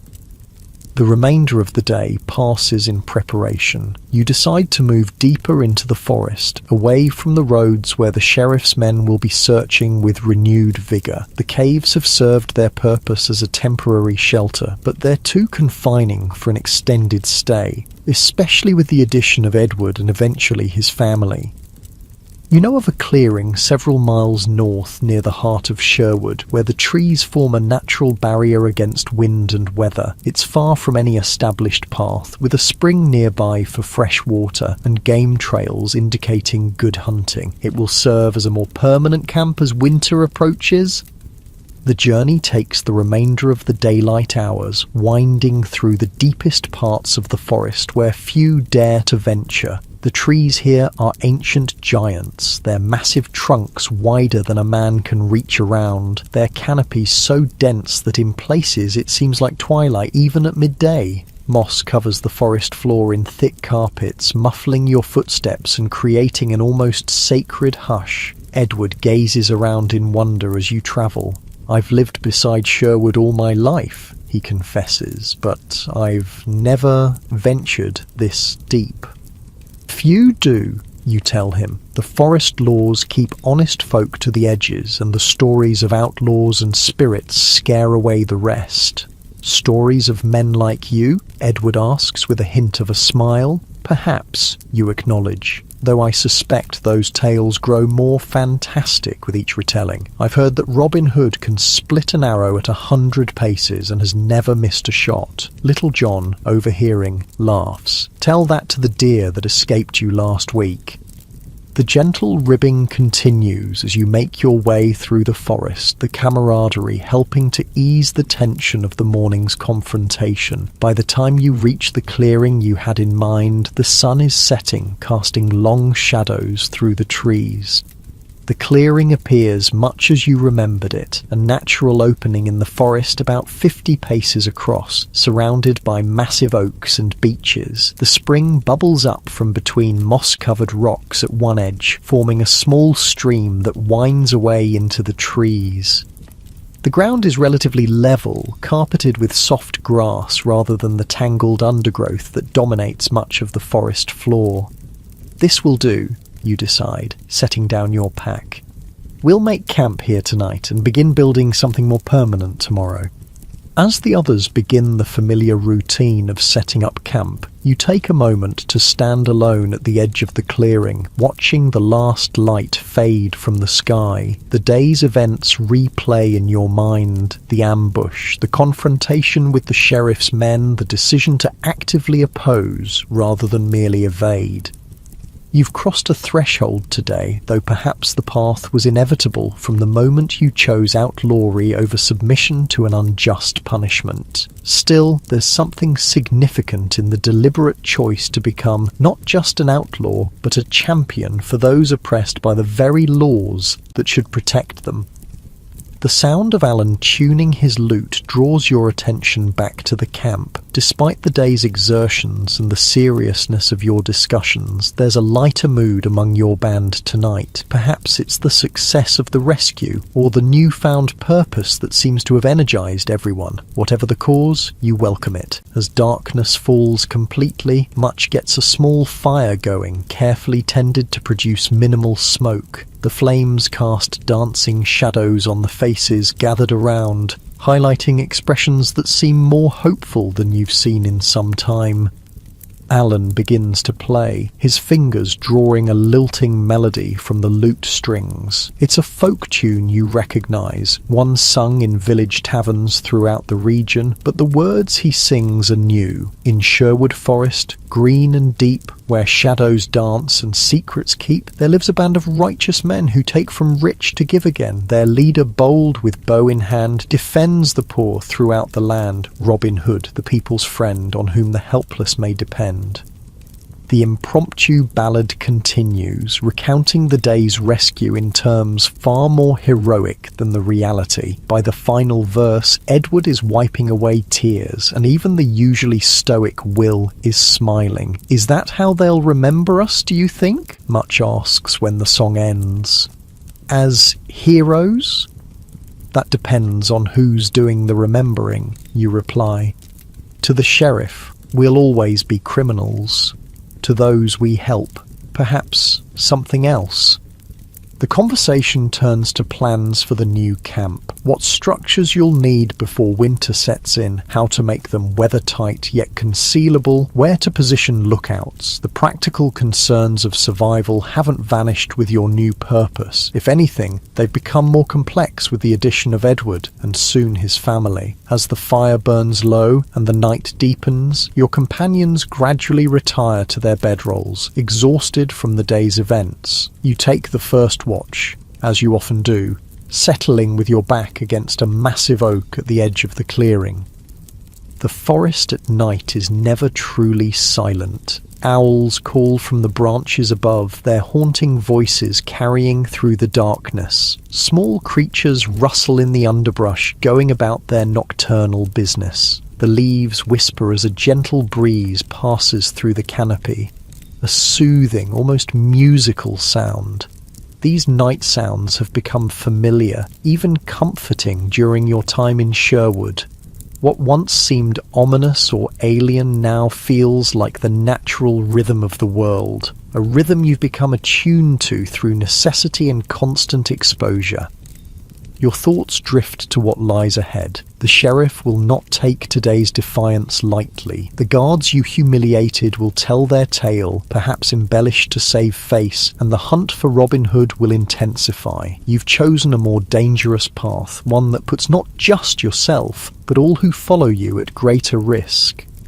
And yet, as you watch the sleeping forms of your companions, illuminated faintly by the dying embers of the fire, you feel a certainty that the choice is right. These men, and soon women and children too, have placed their trust in you, not just to lead them in survival, but to stand for something greater. The weight of that responsibility settles over you like a physical thing, yet it doesn't feel burdensome. Instead, it grounds you, gives purpose to the hardships and dangers of outlaw life. You are no longer just Robin the fugitive, but Robin Hood, defender of the oppressed, challenger of unjust authority. The mantle of legend begins to form around your shoulders, though you don't recognize it yet. In years to come, your name will echo through forest and village, whispered with hope by the downtrodden and with fear by those who abuse their power. But tonight, you are simply a man keeping watch in the darkness, protecting those who have come to depend on you.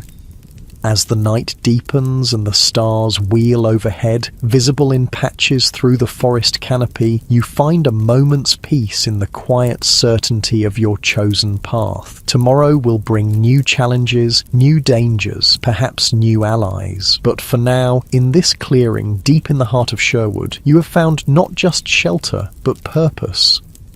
The owl calls again, closer this time, its voice carrying through the darkness like a blessing or a promise. You listen, your body gradually relaxing as the familiar night sounds wash over you, your eyelids growing heavy despite your determination to remain alert. In this moment between wakefulness and dreams, the forest seems to whisper its approval of your choice, the ancient trees bearing witness to the birth of a legend that will outlive them all. Winter descends on Sherwood Forest with unforgiving swiftness. One day the leaves are a riot of crimson and gold. The next, a bitter wind strips the branches bare, leaving skeletal fingers reaching toward a pewter sky. The first snow comes earlier than expected, dusting the forest floor with white that crunches beneath your boots.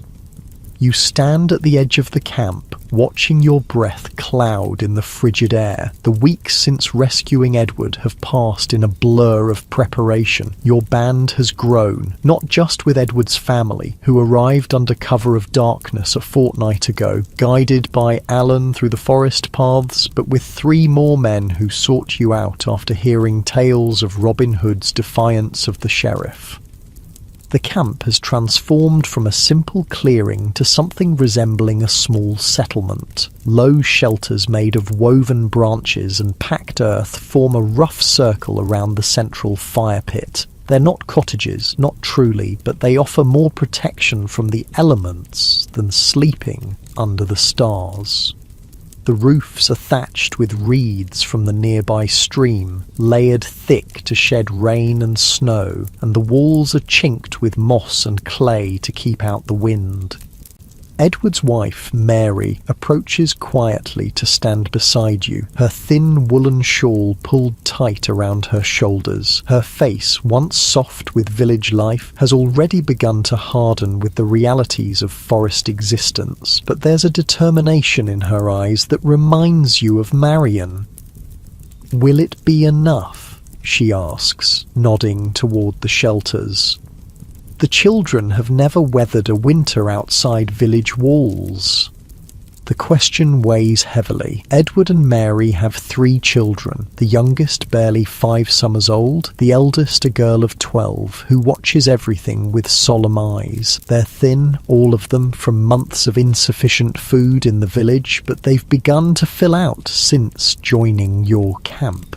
The forest has been generous in its final abundance before winter. Deer, rabbits, wild onions, and the last of the autumn berries. "We've done all we can," you answer honestly. "The shelters are sturdy. We have meat smoked and dried, nuts stored away, and the spring doesn't freeze even in the deepest cold. What you don't say is that winter in Sherwood is a bitter enemy that cannot be defeated, only endured.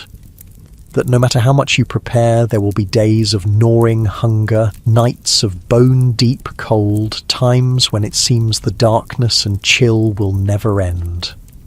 Mary seems to hear these unspoken truths anyway. She nods, her gaze travelling to where her children help little John stack the last of the firewood under a crude lean-to that will keep it relatively dry. Better to face it free than warm in bondage, she says finally. In the village we would have starved by midwinter. The sheriff's men took so much. Her voice trails off, but the bitterness remains. It's a sentiment you've heard echoed by every new arrival to your band. The sheriff's taxation has grown increasingly oppressive, taking not just a portion but nearly everything from those least able to spare it. We won't starve here, you promise, though you know it might be a promise you can't keep. And come spring, we'll do more than just survive. We'll make the sheriff regret his greed. Mary's lips curve in a small, fierce smile. The children already sing Alan's song about Robin Hood. They believe you can do anything. The weight of that faith settles on your shoulders like a physical thing. These people have abandoned what little security they had to follow you into the wilderness, trusting that you'll lead them through the winter, that your defiance of the sheriff's authority will somehow make their hardships worthwhile. I'm just a man, you remind her, feeling the need to temper expectations. I can't promise miracles. No one expects miracles, she replies, her gaze direct. Just justice, and that's something the sheriff's law doesn't provide anymore. Before you can respond, a sharp whistle cuts through the cold air, the signal from Will, who's on watch at the northern edge of the camp. 2 short notes followed by a longer one, a visitor approaching, not considered an immediate threat. Your hand goes automatically to your bow as you move toward the source of the signal, Mary already hurrying to gather her children into one of the shelters. The camp erupts into quiet, efficient movement, weapons readied, the most vulnerable hidden positions taken that would allow for either defense or swift retreat if necessary. Will materializes from between the trees, his expression neutral but his posture tense. Friar, he reports simply, coming along the stream path, alone as far as I can tell. You nod, some of the tension easing from your shoulders. A lone friar is unlikely to pose a physical threat, though he could certainly report your location to the sheriff if allowed to leave freely. Still, the wandering holy men have generally been allies rather than enemies to your band, bringing news from the villages and occasionally small amounts of food or medicine.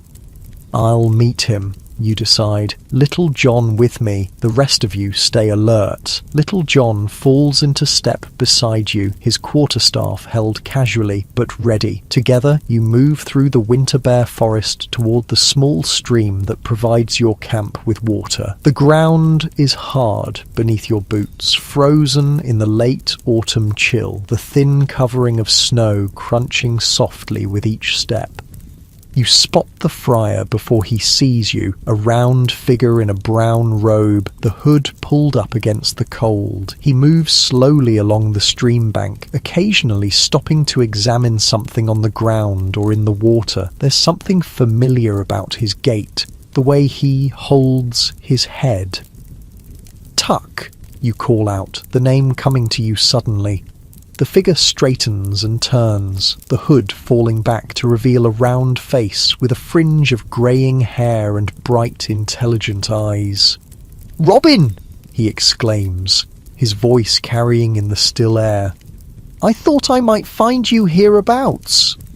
Friar Tuck was once the chaplain at a small monastery near Loxley before it was dissolved in a dispute with the bishop. Since then he's wandered the forests and villages, offering spiritual comfort and practical help where he can. You've encountered him several times since becoming an outlaw, always finding him a source of reliable information and unexpected wisdom. You're far from the roads, Tuck, you observe as you approach, clasping his hand in greeting. Not many travel this deep into Sherwood, especially with winter coming on.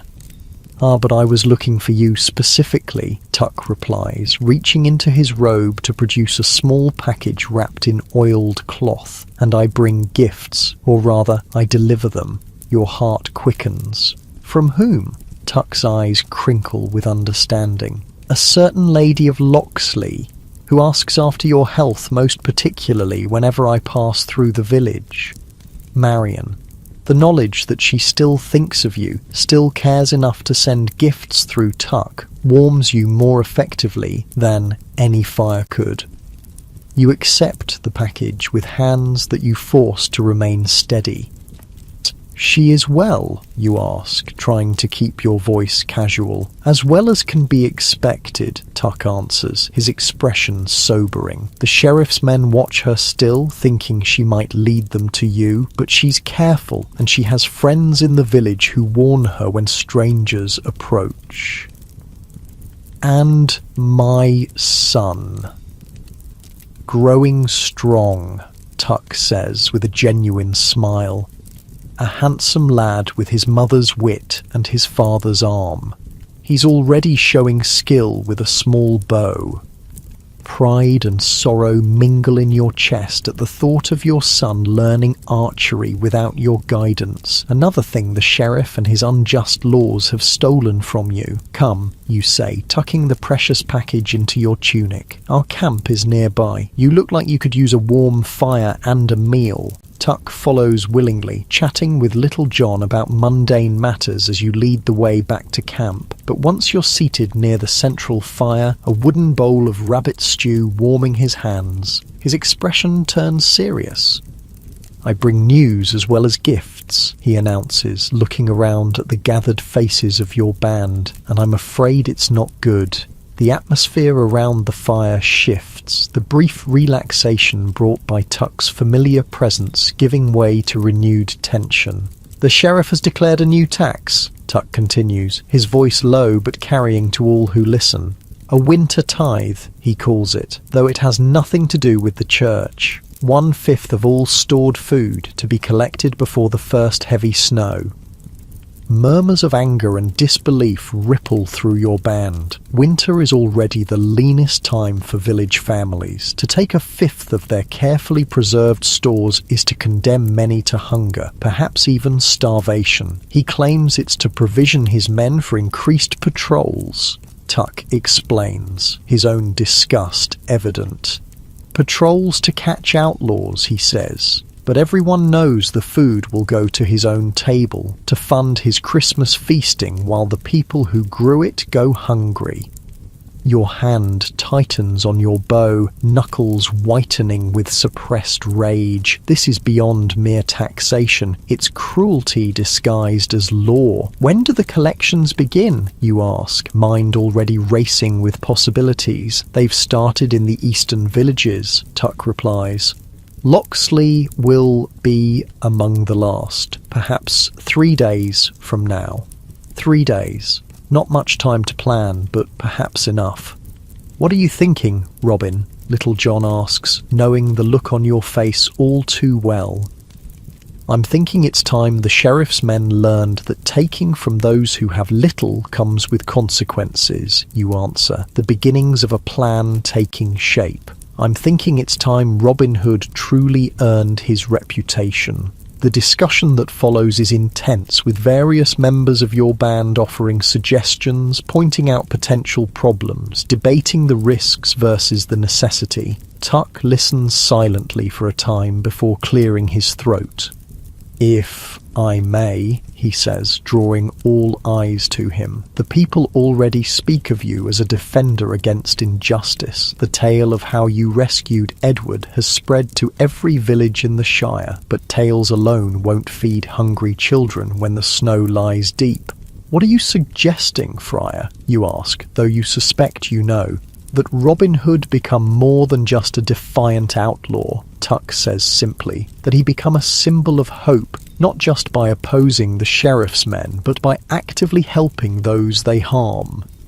It's the same conclusion you've been moving toward since the day you rescued Edward. Not just survival in the Greenwood, not just occasional defiance of unjust authority, but a deliberate campaign to protect those who cannot protect themselves. The winter tax, you say slowly, if we could take it back from the sheriff's men and return it to the villages, it would be dangerous, Will warns, though his expression suggests he's not opposed to the idea. The collections will be heavily guarded.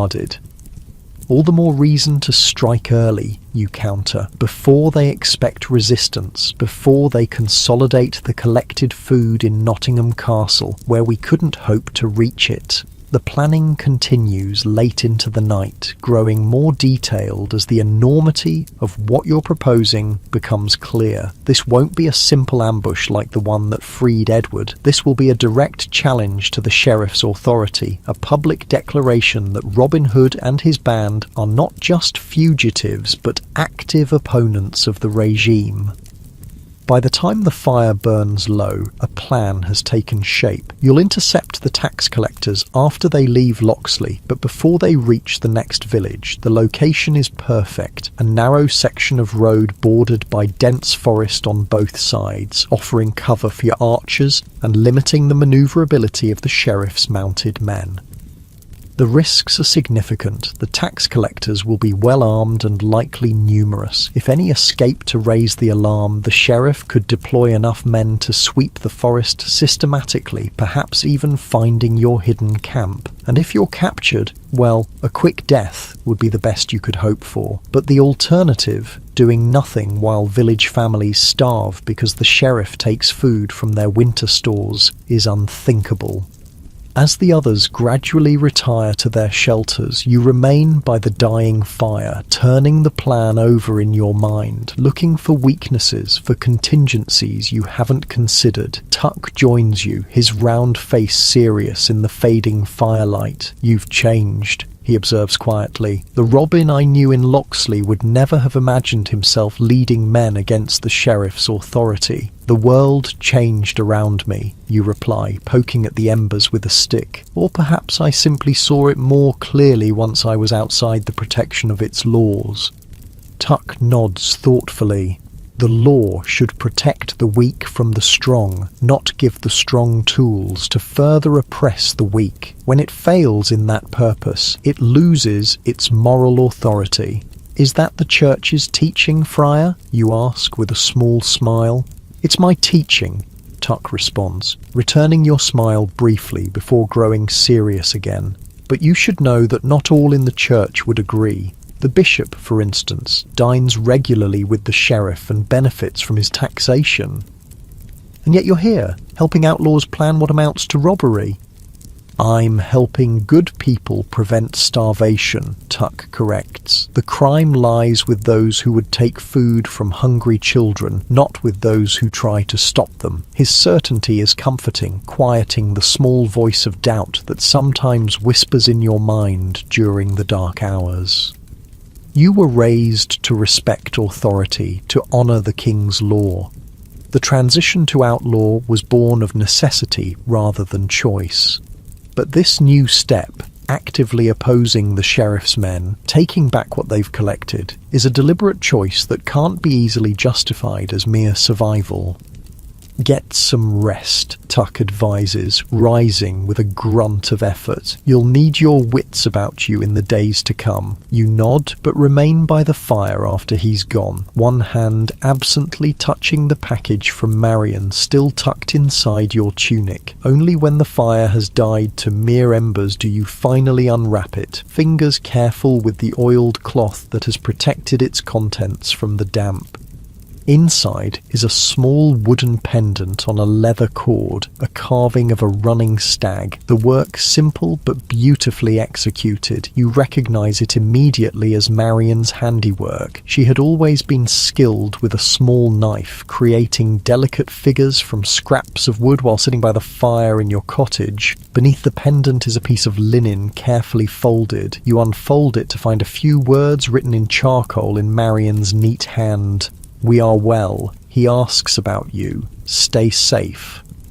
Just 9 words, but they pierce your heart more effectively than any arrow. You trace the letters with a calloused fingertip, feeling both closer to and further from your family than ever. They are well. Your son asks about you. Marion still cares enough to risk sending messages. It's both comfort and torment, this tenuous connection to the life you left behind. You slip the pendant over your head, tucking it beneath your tunic where it rests against your heart. The message you fold carefully and place in the small leather pouch at your belt. alongside the few other treasures you've managed to keep during your time in the Greenwood. Sleep, when it finally comes, is fitful and filled with dreams of home, of Marian's face, of a small boy with your features asking questions you can't answer. Morning brings a fresh dusting of snow and renewed purpose. The camp stirs early, everyone aware of the urgency of your mission. Preparations are made with quiet efficiency, arrows checked and counted, bowstrings waxed to protect them from the damp, plans reviewed and roles assigned. You'll take only your original band plus 2 of the newcomers who've proven themselves with bow and blade. The rest, including Edward and his family, will remain at camp, ready to flee deeper into the forest if you don't return by nightfall. Mary catches your arm as you're about to leave, her expression fierce. "Bring them back," she says simply. "All of you." You nod, making no promises you might not be able to keep. She understands, releasing you with a tight smile before turning back to her children. The journey to the road near Loxley takes most of the day, though it's not far as the crow flies. You move cautiously, avoiding the more travelled paths where you might encounter foresters or other agents of the sheriff. The forest is different in winter, more open with the leaves gone, making concealment harder but visibility better. You use both to your advantage, keeping to the densest parts of the underbrush when possible, but using the improved sight lines to spot potential danger from a distance.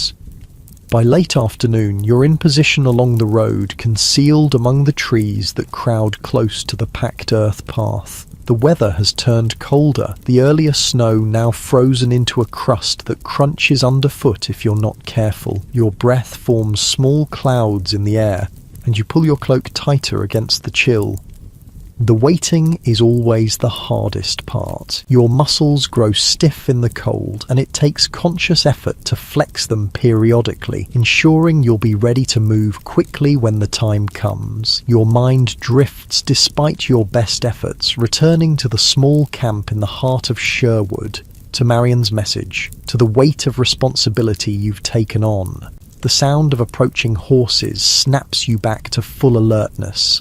You signal silently to your hidden companions, then peer carefully through the screen of bare branches that conceals your position. They appear around the bend in the road, 6 mounted men-at-arms in the sheriff's livery, surrounding a large cart drawn by a pair of plough horses. The cart is laden with sacks and barrels, the winter tithe collected from Loxley and perhaps other villages already. 6 guards. More than you expected, but not enough to make you reconsider. Your band is evenly matched in numbers, and you have the advantage of surprise and position. You wait until the cart is directly opposite your hiding place before standing and stepping onto the road, bow in hand but arrow not yet nocked. The guards react immediately, hands going to sword hilts, eyes widening in recognition as they take in your distinctive Lincoln green tunic and the longbow that has become synonymous with Robin Hood. "Hold," you call out, your voice carrying clearly in the still winter air. "I have no quarrel with you men personally, but I cannot allow you to take food from those who will starve without it." The lead guard, a grizzled veteran with a scar running along his jawline, laughs harshly. "Bold words from one man against 6, Hood. Who said I was alone?" you reply, as your companions emerge from the trees on both sides of the road, bows drawn and aimed at the guards. The guards tense, some drawing swords partially before realizing they're surrounded and outmatched. Arrows against swords in open ground is no contest, and they know it. The sheriff won't take kindly to this, the lead guard warns, though his posture suggests he's already considering surrender. He'll hang every man in Loxley to find those who helped you. "No one in Loxley helped me," you reply truthfully. "This is between the sheriff and Robin Hood. Tell him that when you return to Nottingham." "Return?" the guard asks, confusion evident. "You're letting us go?" "Once we've relieved you of your cargo, yes," you confirm. "I have no desire to shed blood unnecessarily. Surrender the cart, and you can return to Nottingham unharmed." There's a moment of tense silence as the guards exchange glances, weighing their options. Then the leader gives a curt nod and they begin to dismount slowly, hands held away from their weapons. Wise choice, you acknowledge, finally allowing yourself to breathe normally again. You hadn't been certain they would yield without a fight. Little John and Will move forward to secure the guards' weapons while you examine the cart's contents. As suspected, it contains foodstuffs of various kinds, sacks of grain and dried beans, barrels of preserved meat, bundles of dried herbs and vegetables. A fifth of every family's winter stores taken by force of law. This goes back to Locksley tonight, you decide aloud, and then to the other villages the sheriff has taxed. How? Alan asks practically. We can hardly drive the cart up to the village square, with the sheriff's men watching for us. It's a fair question, and one you've considered during the long hours of planning. We don't need to enter the village, you explain. Just leave portions along the forest edge where they're sure to be found. Word will spread quickly enough about where the food came from. The plan is executed with efficiency born of necessity. The guards are bound but not mistreated, left a safe distance from the road where they'll eventually be found by a patrol or manage to free themselves. Their horses are taken, both to prevent immediate pursuit and because they'll be useful to your band, but their personal possessions are left untouched. The cart is driven deeper into the forest, following game trails wide enough to accommodate its width. As darkness falls, you reach a point where Sherwood borders Locksley's common fields. Here, you unload a portion of the reclaimed food, arranging it carefully at the forest's edge where villagers coming to cut firewood will find it in the morning. With each sack and barrel you place, you include a small token, a leaf painted with a simple hooded figure, a sign that this comes from Robin Hood. It's Alan's idea, a way to ensure the sheriff can't claim credit for returning what his men took. The work continues into the night, moving from village to village along Sherwood's perimeter, leaving portions of the reclaimed food where it will be found. By the time the cart is empty, the moon is high in the clear winter sky, casting everything in silver light that makes the frosted ground sparkle like scattered diamonds. You're exhausted but exhilarated as you finally turn back toward your camp deep in the forest. This night's work will make a tangible difference to dozens of families. They'll face the winter with full storerooms instead of the gnawing hunger the sheriff's tax would have ensured. More than that, you've sent a message that will echo through every village in the Shire. Robin Hood is more than just a defiant outlaw. He's a champion for those the law no longer protects, a shadow that watches from the greenwood, ready to intervene when injustice threatens. As you ride through the midnight forest, the stolen horses moving quietly along game trails they seem to sense rather than see. You feel something shift within you. The burden of responsibility you've carried since first fleeing into Sherwood hasn't lightened. If anything, it's grown heavier with each person who has joined your band, with each action that opposes the sheriff's authority. But alongside that burden is a new sensation, a certainty that transcends the doubts that sometimes plague you in the dark hours. What you're doing is right, regardless of what the king's law might say. Protecting those who cannot protect themselves is a higher law than any proclaimed by distant lords or enforced by corrupt officials. Robin Hood is no longer just your name. It's becoming something larger, a symbol that exists beyond your own flesh and blood, a promise that injustice will not go unchallenged, that the strong will not always prey upon the weak with impunity. It's a heady realization, one that carries you through the cold night ride back to camp, where eager faces await news of your success or failure, where Mary and her children, Edward and the other newcomers, Friar Tuck with his quiet wisdom, all look to you for leadership, for protection, for hope in the face of a harsh winter and a harsher regime. As the camp comes into view, its small fires glowing like earthbound stars in the darkness, you know with bone-deep certainty that you're exactly where you're meant to be. Not in a comfortable cottage in Loxley Village, not even with Marion and your son, but here in the heart of Sherwood, standing against injustice with every arrow you loose. The legend of Robin Hood is born this night, though you don't yet recognise it. In years to come, long after your own time has passed, men will still speak of the outlaw who took from the rich to give to the poor, who made the greenwood his kingdom and justice his creed.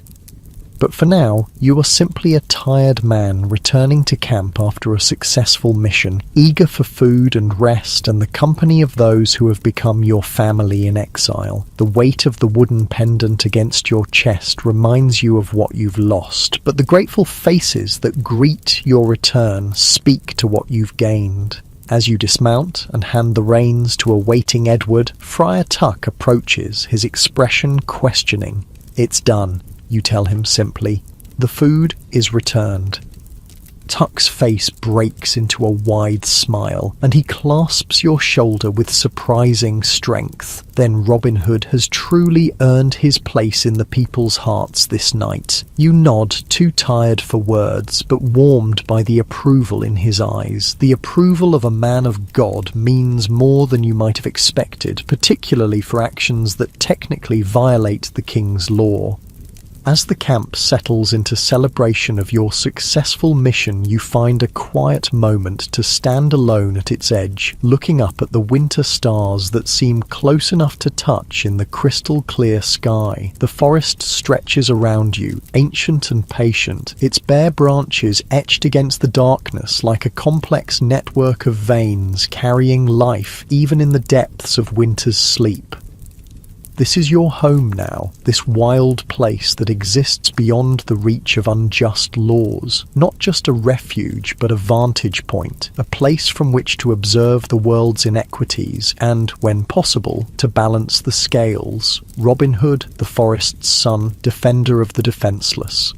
The mantle settles around your shoulders like a cloak, heavy but necessary, as the winter wind whispers through the trees, carrying the promise of snow and the hope of justice to come.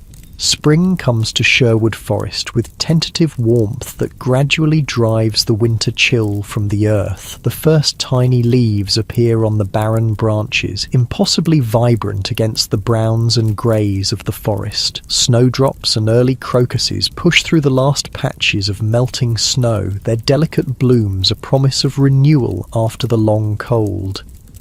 You stand at the edge of your camp, watching the forest come alive around you with a sense of quiet wonder. The winter has been harsh, as winters in England always are. There were days when the snow piled so deep that leaving the shelters was nearly impossible, when the wind howled through the trees, with a voice like a hungry wolf, when food stores dwindled dangerously low despite careful rationing.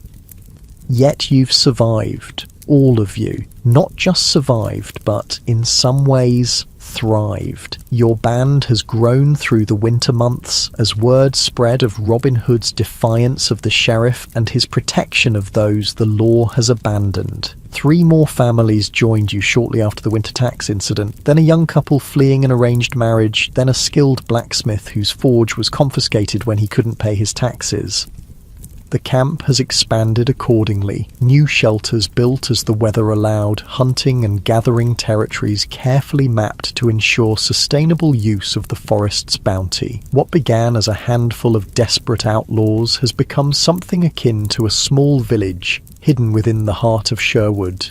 Thinking deep thoughts? Comes Little John's rumbling voice as he joins you, his massive frame seeming somehow in perfect harmony with the ancient trees surrounding you.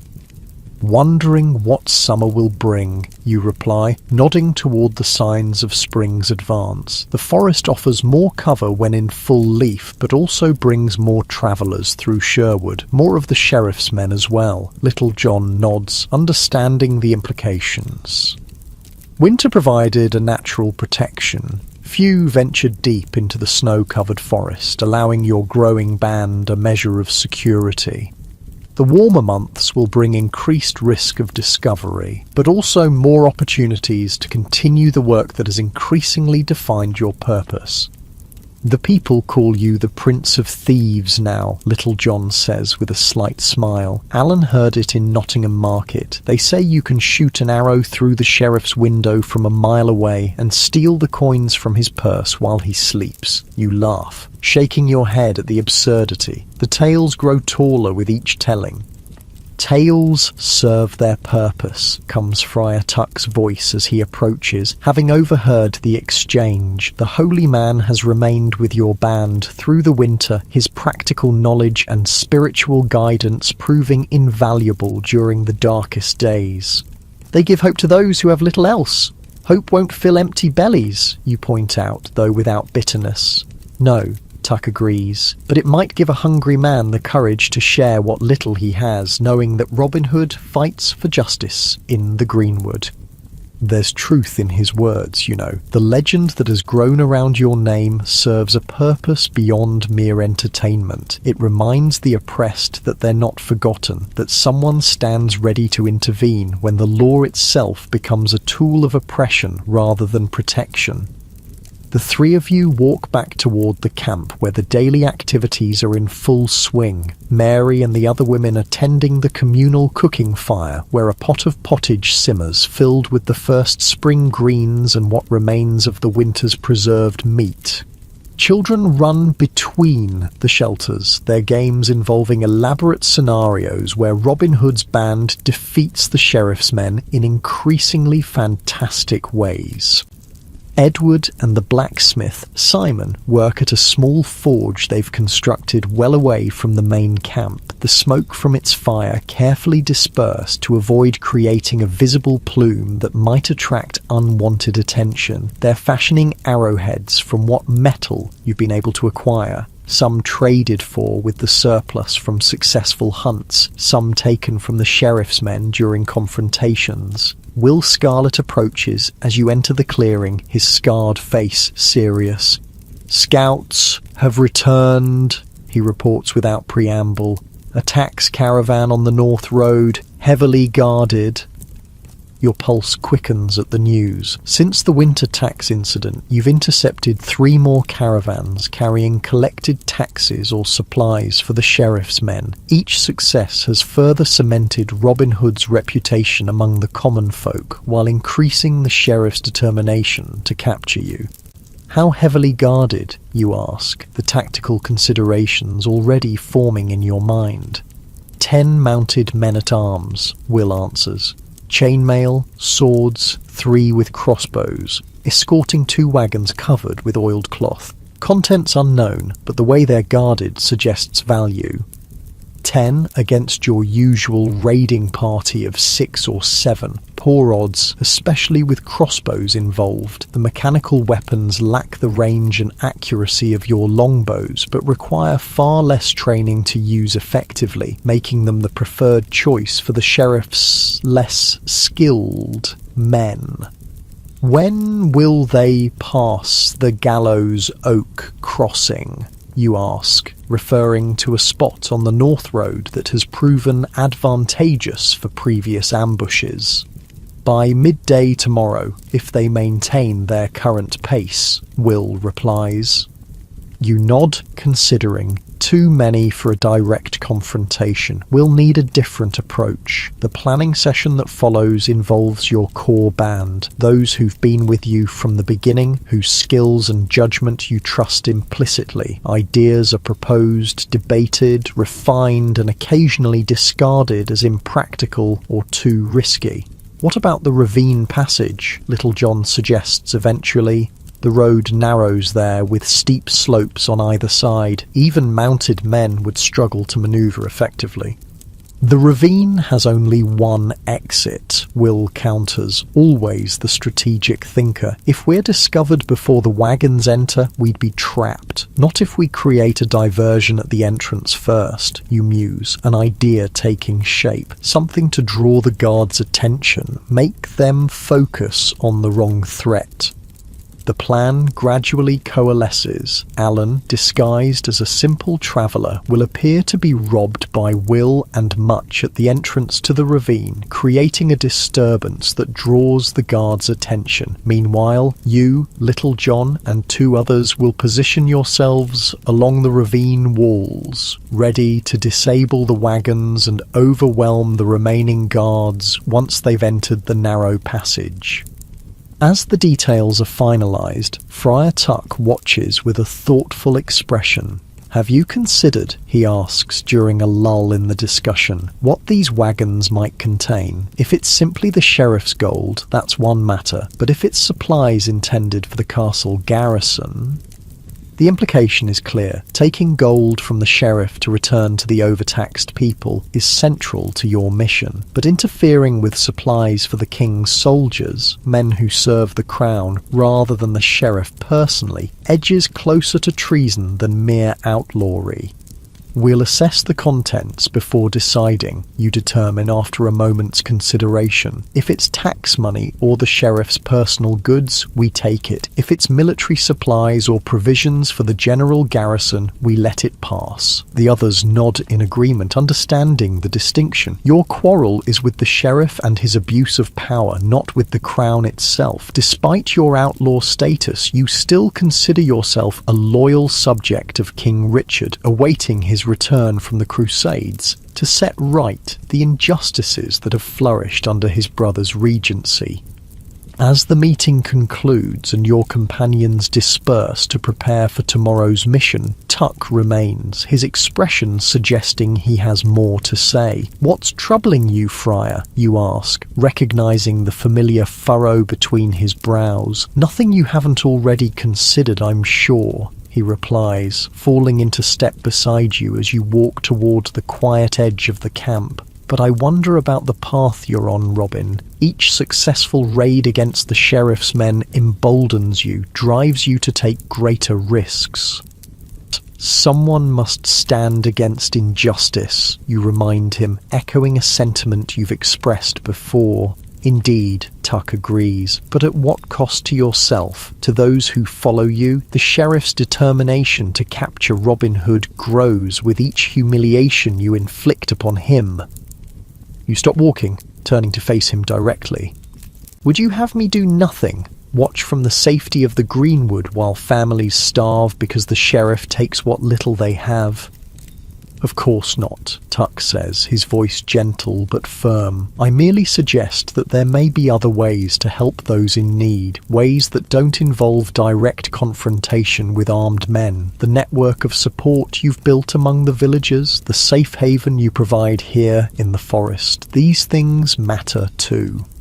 His words give you pause. Tuck has a gift for cutting to the heart of matters, for seeing beyond the immediate satisfaction of action to the broader consequences. The reputation of Robin Hood now extends far beyond Sherwood, with tales of your exploits told in taverns and around hearthfires throughout the Shire and beyond.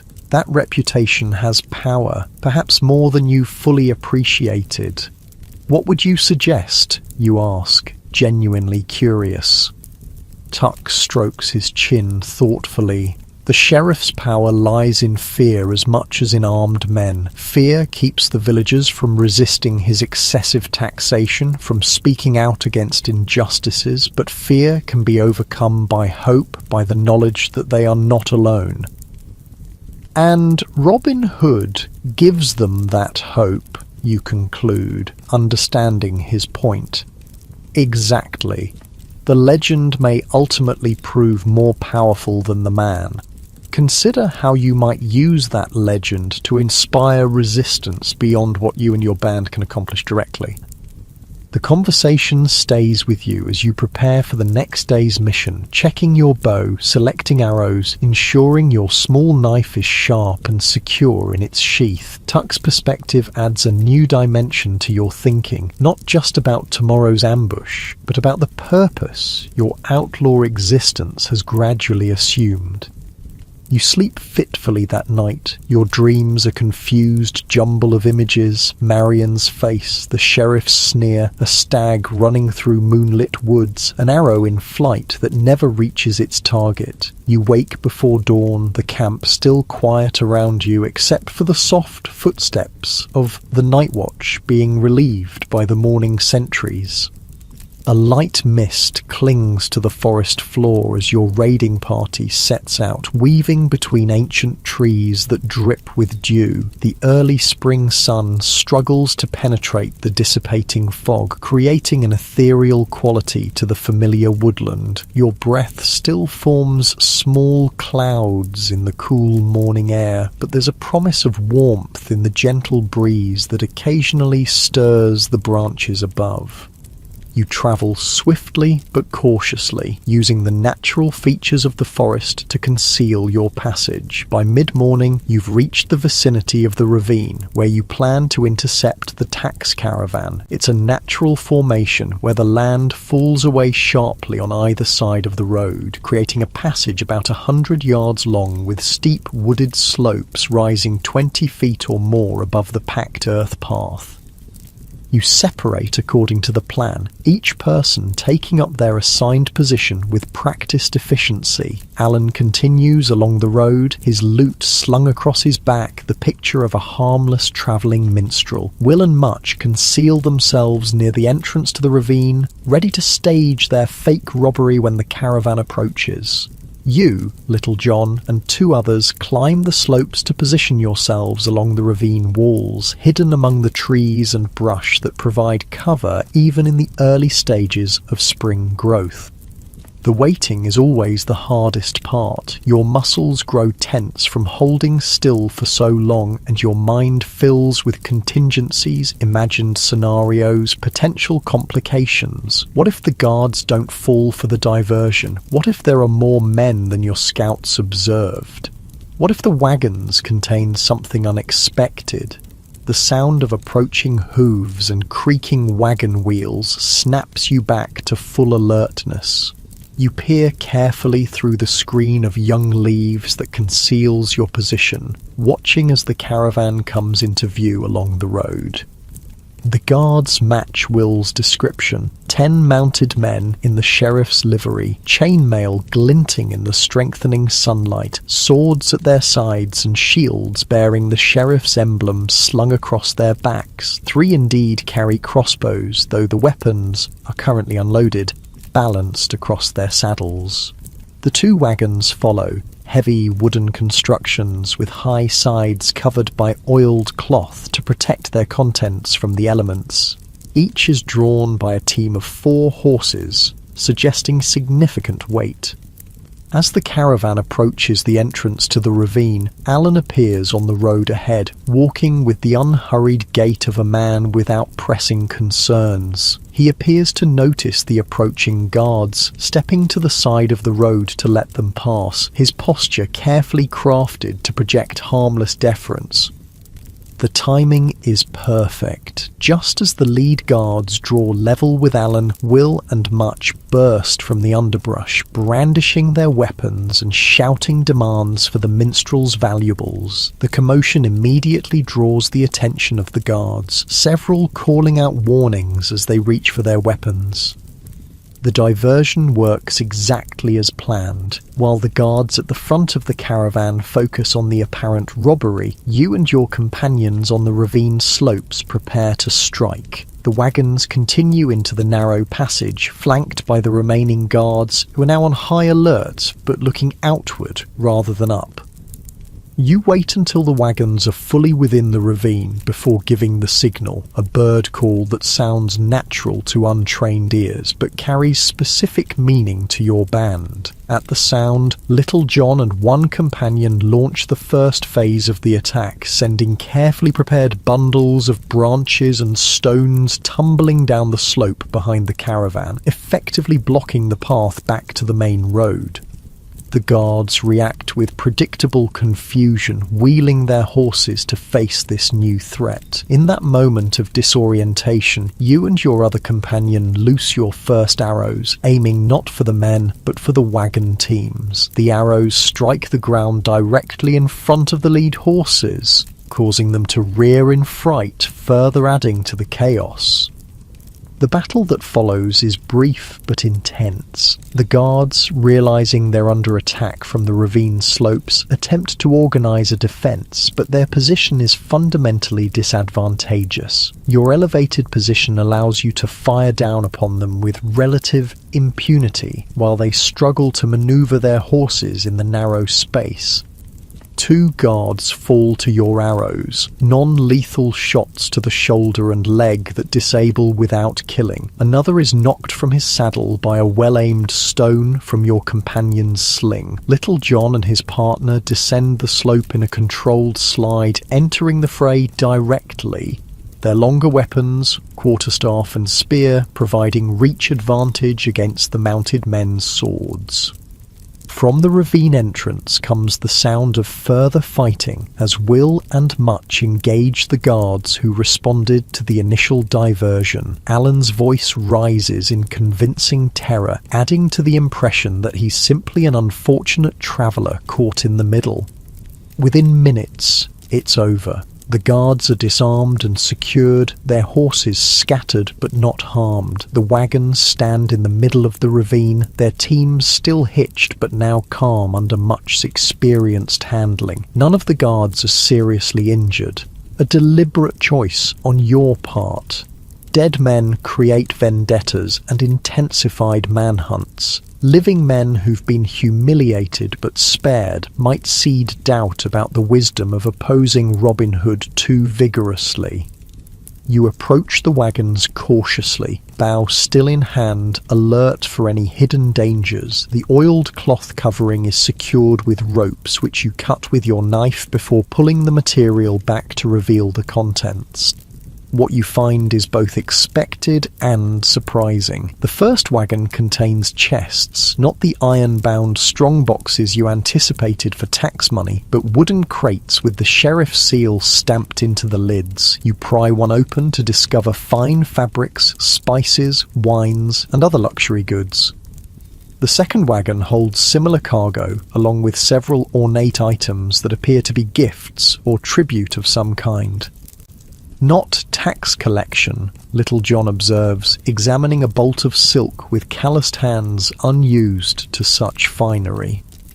These are supplies for the sheriff's household, luxuries.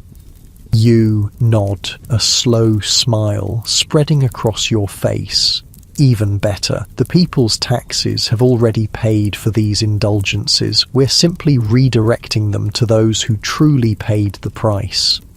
The decision of what to do with the captured goods is straightforward. The most practical items, fabrics that can be made into clothing, spices that can be traded for necessities, tools and household items, will be distributed to the villages most heavily taxed by the sheriff. The pure luxuries, exotic wines, ornamental items of little practical use can be traded with merchants in the larger towns for coin or supplies your forest community needs.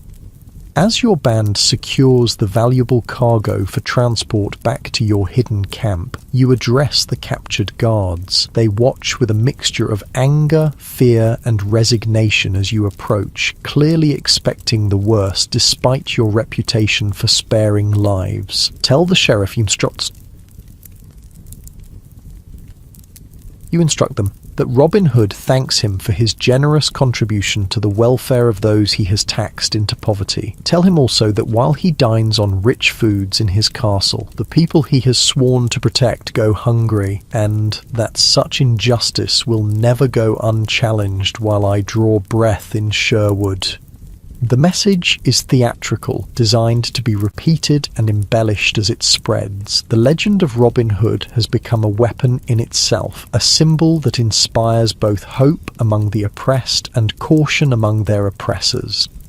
You leave the guards bound, but not mistreated, positioned where they'll be found by the next travellers along the road. The wagons you keep, they'll be useful for transporting the goods through the forest before being dismantled for their valuable hardware and sound timber.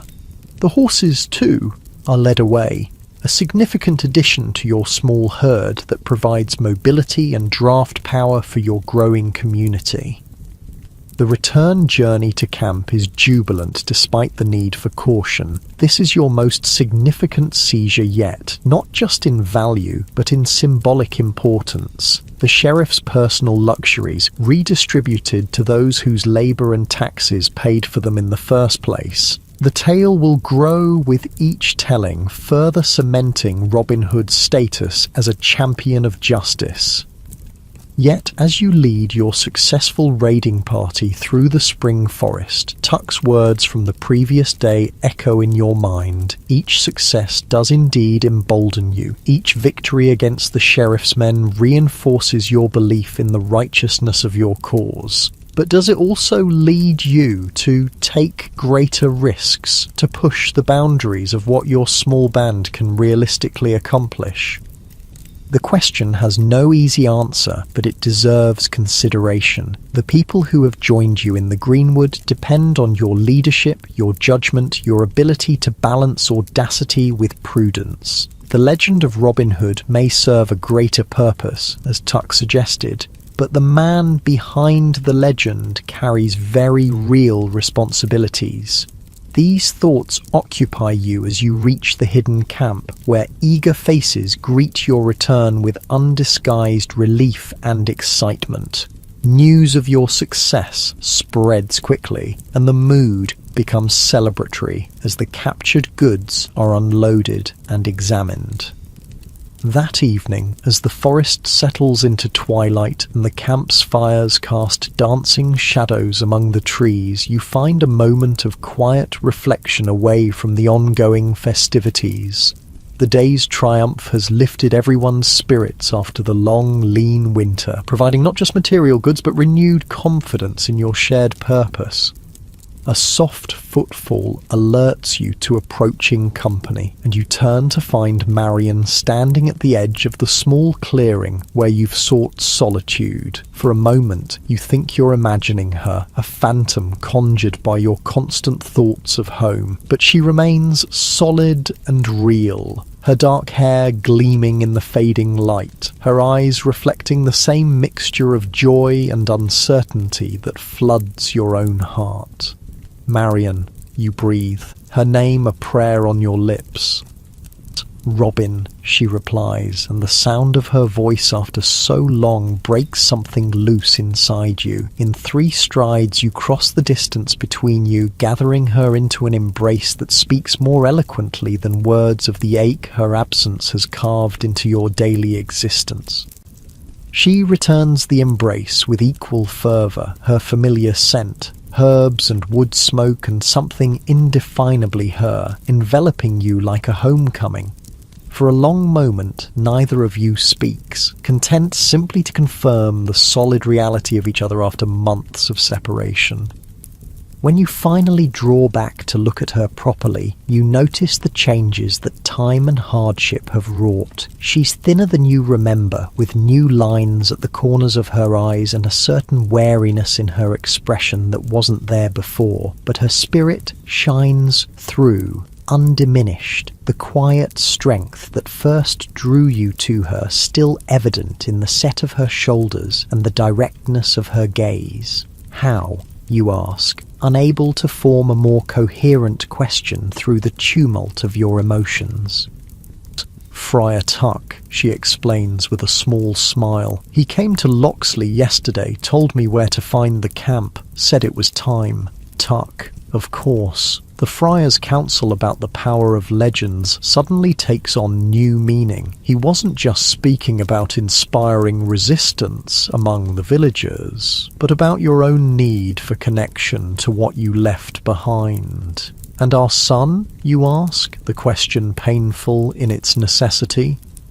Safe with friends in the village, she assures you. I couldn't risk bringing him, not yet. The sheriff's men still watch our cottage sometimes, though less often now that months have passed without sign of you. The news that your boy is well loosens a knot of anxiety you've carried so long it had become part of you. But Marion's presence raises new questions, new possibilities that both exhilarate and terrify. Are you begin, afraid to give voice to the hope rising within you? Are you staying?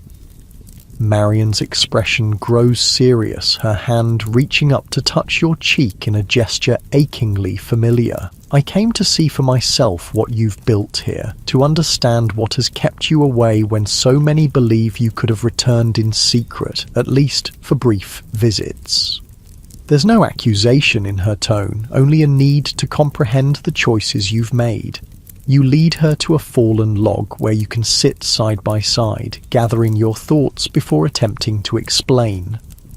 At first, it was simple survival, you begin, learning to live in the forest, to evade the sheriff's men, to find food and shelter. Each day was consumed by immediate needs, with little thought for the future beyond staying alive until the next dawn. Marion listens intently, her hand finding yours in the gathering darkness. But then others came, men like me, who had fallen afoul of unjust laws, families who couldn't survive the sheriff's taxation. They looked to me for leadership, for protection, and I began to see that what we were doing here was more than just surviving. We were creating something new, something that stands against the corruption that has infected the law itself. Robin Hood, Marion says softly, the people's champion. They tell stories about you in every village, you know, how you appear like a ghost from the greenwood to right wrongs, to return what was unjustly taken. The stories grow taller with each telling, you admit with a small smile. I'm just a man doing what seems right. A man I've missed every day, Marion replies, her voice catching slightly. A man our son asks about whenever we're alone, wondering if the Robin Hood from the stories is his father. The thought of your boy connecting the outlaw legend with his absent father creates a complex tangle of emotions. Pride, sorrow, fear for how such knowledge might endanger him if spoken in the wrong company. What do you tell him, you ask? That his father is a good man who had to leave to protect us, but who thinks of us every day, Marion answers, and when he's older, he'll understand the full truth. The simplicity and faith of her response humbles you, despite everything, the separation, the hardship, the uncertainty. She has maintained her belief in you, in the rightness of your cause. And now, you ask, the question encompassing all the unspoken possibilities that hang between you. What happens now that you've seen this place, this life? Marion looks around at the forest that has become your home, her expression thoughtful in the deepening twilight. Now I understand better why you couldn't return, even briefly. The responsibility you carry, the community you've built, it's more than I imagined. She turns back to you, her decision evident in her eyes before she speaks. I want to be part of it, not just waiting in Locksley for your return, but here, helping to build something that matters. Our son too, when it's safe to bring him. The joy that floods through you at her words is almost painful in its intensity. To have Marion here, to rebuild some semblance of the family life you thought lost forever, it seems almost too much to hope for, yet practical concerns intrude even in this moment of reunion. The life here is hard, you warn, especially for a child. There's danger, not just from the sheriff's men, but from the forest itself. Harsh weather, wild animals, illness far from physicians. There's danger in Locksley too, Marion counters. The danger of slow starvation under crushing taxes, of watching good people broken by a system that no longer protects them. At least here there's purpose in the hardship, meaning in the struggle. Her determination is familiar, a reminder of why you fell in love with her in the first place. Marion has never been one to choose comfort over conviction, safety over what she believes is right. When can you return for good, you ask, already planning the adjustments needed to accommodate her and eventually your son in the forest community? After May Day, she replies, there are arrangements to make, preparations for leaving without drawing unwanted attention. Tuck will help, and there are others in the village who support what you're doing, who will assist in our quiet departure. The prospect of reuniting your family, even in the uncertain circumstances of outlaw life, fills you with renewed purpose. The weeks until May Day will pass in preparations of your own, creating more secure and comfortable living arrangements, ensuring food supplies are sufficient, planning how to safely integrate newcomers into the forest community's routines.